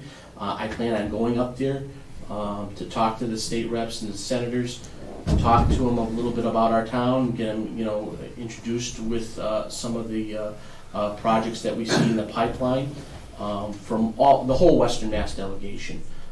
So we can start talking about some funding, right? Some bringing home some money, some more money for possibly a public safety I complex. was gonna say, hit them up for that public safety money. Yeah. So We need that complex. I think that there's an opportunity there to start a discussion. This is the first one that they've had since really COVID. That they've had one in person as of recent. So they're going to talk about local aid and state budget and what they're forecasting for the next year. So I do plan on going to that tomorrow morning, and then I'll be here in the afternoon. So, if I can just interject, I don't know if it's something that might come up in this meeting tomorrow, but just the fact with solar and, towns need the ability to zone for their needs. Right. As I'm going opposed to talk having to them a about top-down Yeah. approach of you're gonna do this. kind of right thing. that and how they can classify solar with Dover. Yeah, Right. yeah. That Dover amendment was really for educational purposes and it's, I don't know how they wiggled that in there. So I'm going to say that it's putting a very tough constraint on smaller communities, smaller Yeah. towns. Oh, rural towns Yeah, rural specifically, towns, yeah. because, it's a lot of impacting. Yeah. Especially a rural town that has a lot of solar in it already, Yeah. right? I mean, we have a lot of solar compared to other towns, so. Yeah. So, I do want to go to that tomorrow, because I think it's important, because if we were gonna talk about a big project, that's the money, those are the players, okay? Yeah. That we can get some money, from the players, from the Western Mass delegation, anything that we can do to, even if we got, some development money, some site work money, some pre-construction money, something, Go, walk out of there with $10 million for the building. We'll be really happy. Yeah. We'll give you really nice kudos for that. We'll name the building after them. So, I mean, it's something that we have to start the discussion on and try to talk to them a little bit about that. It was an honor, a privilege to sit with Adam this week, or last week. It was last week? We had the firefighters and seeing some of the interviews and the processes and, kind of getting a gauge as to what's out there. It's a very competitive market, very competitive. So it's, and when I sat down with some of the interviewees we did with the police department, we explained a lot of the benefit packages too. It's not just the dollars and cents that you see on the hourly, it's the benefit packages. It's the advancement in technology that the town is moving towards these departments, the newer equipment, they're learning on newer stuff, brand new ambulance, brand new Lucas machine. All of these things that have transformed because of the leadership of the department and the leadership of the board to try to bring and retain and attract new candidates. These are new technologies that you may not see in other communities, smaller communities, that we offer because of the investments that have been made. So there's other things there just besides the dollars and cents. The ability to learn on these new equipments and new machines, critical. The benefits package in terms of the health insurance and the retirement plan is second to none, really second to none. So there's a lot of other hidden benefits that people may not be aware of, that we try to educate at these interviews, so to try to bring people to the town. Very good. Good job with the recruiting. Definitely helps. You gotta put it out there. Every little thing that we can do to make us a little more, I don't wanna say better, but more competitive than somebody else. Definitely helps. Thank you. Mhm. Do you have anything else? Oh, I think that was about it for the report. Small report, but we had a busy 2 weeks since the last we met. And also tomorrow we have the Oh, first tomorrow. aid. Yes, tomorrow's first aid training day. Thank you, Officer Sojan. Very good. Talking about the computer upgrade, well, the technology upgrades with the departments. Talked to a lot of the departments, and a lot of them are very happy with this software. I talked with Kerry today, and she was very impressed with it. Would like to see us go to something like that. But yeah, if we can look at different ones, and definitely if we can get them to do come a in one-on-one, yeah. and do more one-on-one with some of these departments, because they had a lot of questions. Mhm. And I think that would help a lot more too. But yeah, definitely getting with the times. Do you have any No. questions? No, sir. No? Okay. Well, thank you very much, sir. And good job with the training. Thanks. All right. Okay. Comments and concerns. Do you have any comments and concerns? I don't. Sir? Water Pumps is having a celebration. Who? Monday, Water Pumps. Warm Water, pump. warm pumps? Okay. For what? What's that? 125 years in business in the town, Oh. Wow. and they've invited the select board. I was When? at Yeah, when is this? Monday and Tuesday. Yeah, So I was at church, and one of my friends over there who used to work there, he said, "That guy over there, he's the good guy over there at Water Pumps." So I introduced him to him, and we ended up talking about it. We're neighbors and everything. At the end, we figured out I was the Board of Selectmen, and he wanted to invite us personally. So through me, his invitation extending to you guys, and basically to everybody, but he was very kind of saying that he It's on wanted the to be website. the Board of Selectmen invited. Is it okay? Okay, well. It's Thank on the you. website. Monday? And Tuesday from 11 to 2 or something like that. yeah, it's on the website. I put it up on the website. Okay, very good. Okay. Very nice guy. Yeah, the idea was, let him know that, there's a lot of people here in Warren, Mm. that they're neighbors. Since they are the biggest company, they hire people. Oh, yeah. That'd be nice to check them out. Yeah. Very good, thank you. Any other comments or concerns? No, sir?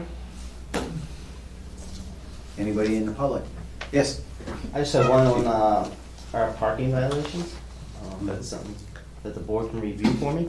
I gave you all copies. There's a copy of ours and then a copy of West Brookfield and Wares. And you'll notice that ours is way behind everyone else. I would like to redo the structure of the fees. So I would suggest, come up with what you'd like to see them at and show what other towns are in the packet like you got. But make your recommendations on what they should be, and this way we can, vote to adopt it or not. Perfect. Good with that? Yeah. Good with that? Yeah, just bring it here, all the information. You got it. We'll work on it, we'll vote on it. Easy enough. Anything else? That's it. Okay. Anybody else have anything? I just wanted to comment on just what the town administrator was saying when you guys were discussing our benefits and our pay. The advantage that I've seen from how we've changed our structure, starting with our pay scale, continuing with our good benefit package, that made the position I just filled extremely competitive. Two of the other applicants that applied both made comments about how the benefits in the town of Warren were far superior to the towns that they currently work in, because they were coming from other highway departments. And that was very attractive to them, along with the fact that now our pay matches to what they were making, or right in that same range. So that just simple things like that, it really is paying off. It's definitely helped us. I mean, the highway department is fully staffed for the first time, and I don't even know how long. That's awesome. It's kind of strange to actually have everybody. This is weird, but hey, it's paying off. The new equipment too. That's a big selling point when people walk in the door and they see that we're updating and keeping up with the times with our equipment. They're not. That's big because it makes their job a lot easier when they know they can get in a machine, get in a truck, turn the key, and this thing's ready to go, and it's not going to fail them. It gives them confidence in doing their job, and that also pays off big. So I think just in general, we're really moving in the right direction. You're all doing good. You guys are bringing this stuff to us. We get the easy part. Yeah. You guys are doing all the hard work. You're telling us what you need. We just say, yeah, we vote on it. Give it to you. So you guys are doing really good. I agree. Everything's coming together. One more. Yes, sir. Fire chief, I have a friend of mine, his kid, they live in Brookfield. His kid goes to Tantascwa, and we were talking yesterday, and he says his kid wants to school choice here in Quebec because he wants to go to your academy. Oh, yeah, that's cool. We've had a lot of, honestly, that is, in the last month alone, I think I've had 3 other fire chiefs from other communities call asking for the syllabus, asking how we started the program, where it's going. I know for a fact that we just had a visitation from the Leicester Fire Chief, because that's where Brett went. And, they are very interested in looking at creating a program over there, because I think that was a win here. And, so he came over to find out some stuff about that. So, so I think that there's other people finding out about it. And I think honestly, again, we're all in a little bit of a crisis mode right now, trying to find a way to keep the departments viable across the board, across the state, across the country. And, there's several other departments out there that are scratching their heads going, what can we do differently, and do something outside the box. And these types of programs are starting to pick up that steam. So, I am proud that, the crew that, we have here has done, a tremendous job. They're in their 3rd year, and they've really worked out the kinks to the point where, we just did a fantastic presentation just the other day there of a full-size construction of a house, a scale house that we showed fire path. We were able to simulate backdrafts and flashovers and all kinds of other stuff that we face in the fire stuff, and our own people built it. There's plans out there. Todd Smola was there. We did the whole thing, and the kids loved it. They just absolutely loved it. They got to see, they bought there's a lot of buy-in there. The legislators are buying into it, so they're talking about, looking for money. I have a meeting next week about looking for earmarking some money for a training area up there where we can actually build an area where they can, simulate a tower for search and rescue and that kind of stuff. So it's really picked up a lot of steam, and I think a lot of people are looking for those types of outside the box things to rebuild the ranks. So thank you for saying that. But we actually have one student in this class right now that moved to this school district for the class. That's in the class currently right now. Yep. So that's the second one I've heard of, but there's definitely interest out there. I've been sending that syllabus to several other departments that are quite a bit bigger than Warren. So, people are looking for those things, so it's kind of neat. But thank you. It sounds like Chief's gonna be like regional training director. No, I got enough to do.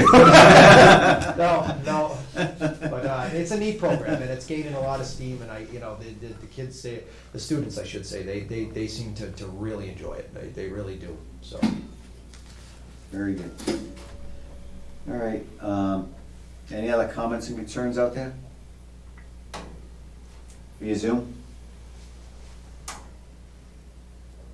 Nope. All right, so correspondence. We have a Comcast letter, community stay informed by going to www.xfinity.com/programming changes or call 866-216-8634. Okay, that was our correspondence, right? Yep, that's what they asked us to say. That's what we said. All right. And the next thing is, next meeting is October 20th, 2022 at 6 PM. Okay. And you're up. Motion to adjourn. Second, All in favor? Rich Ihacker, aye. Derek Bailey's aye. David Dufresne, aye. We are adjourned.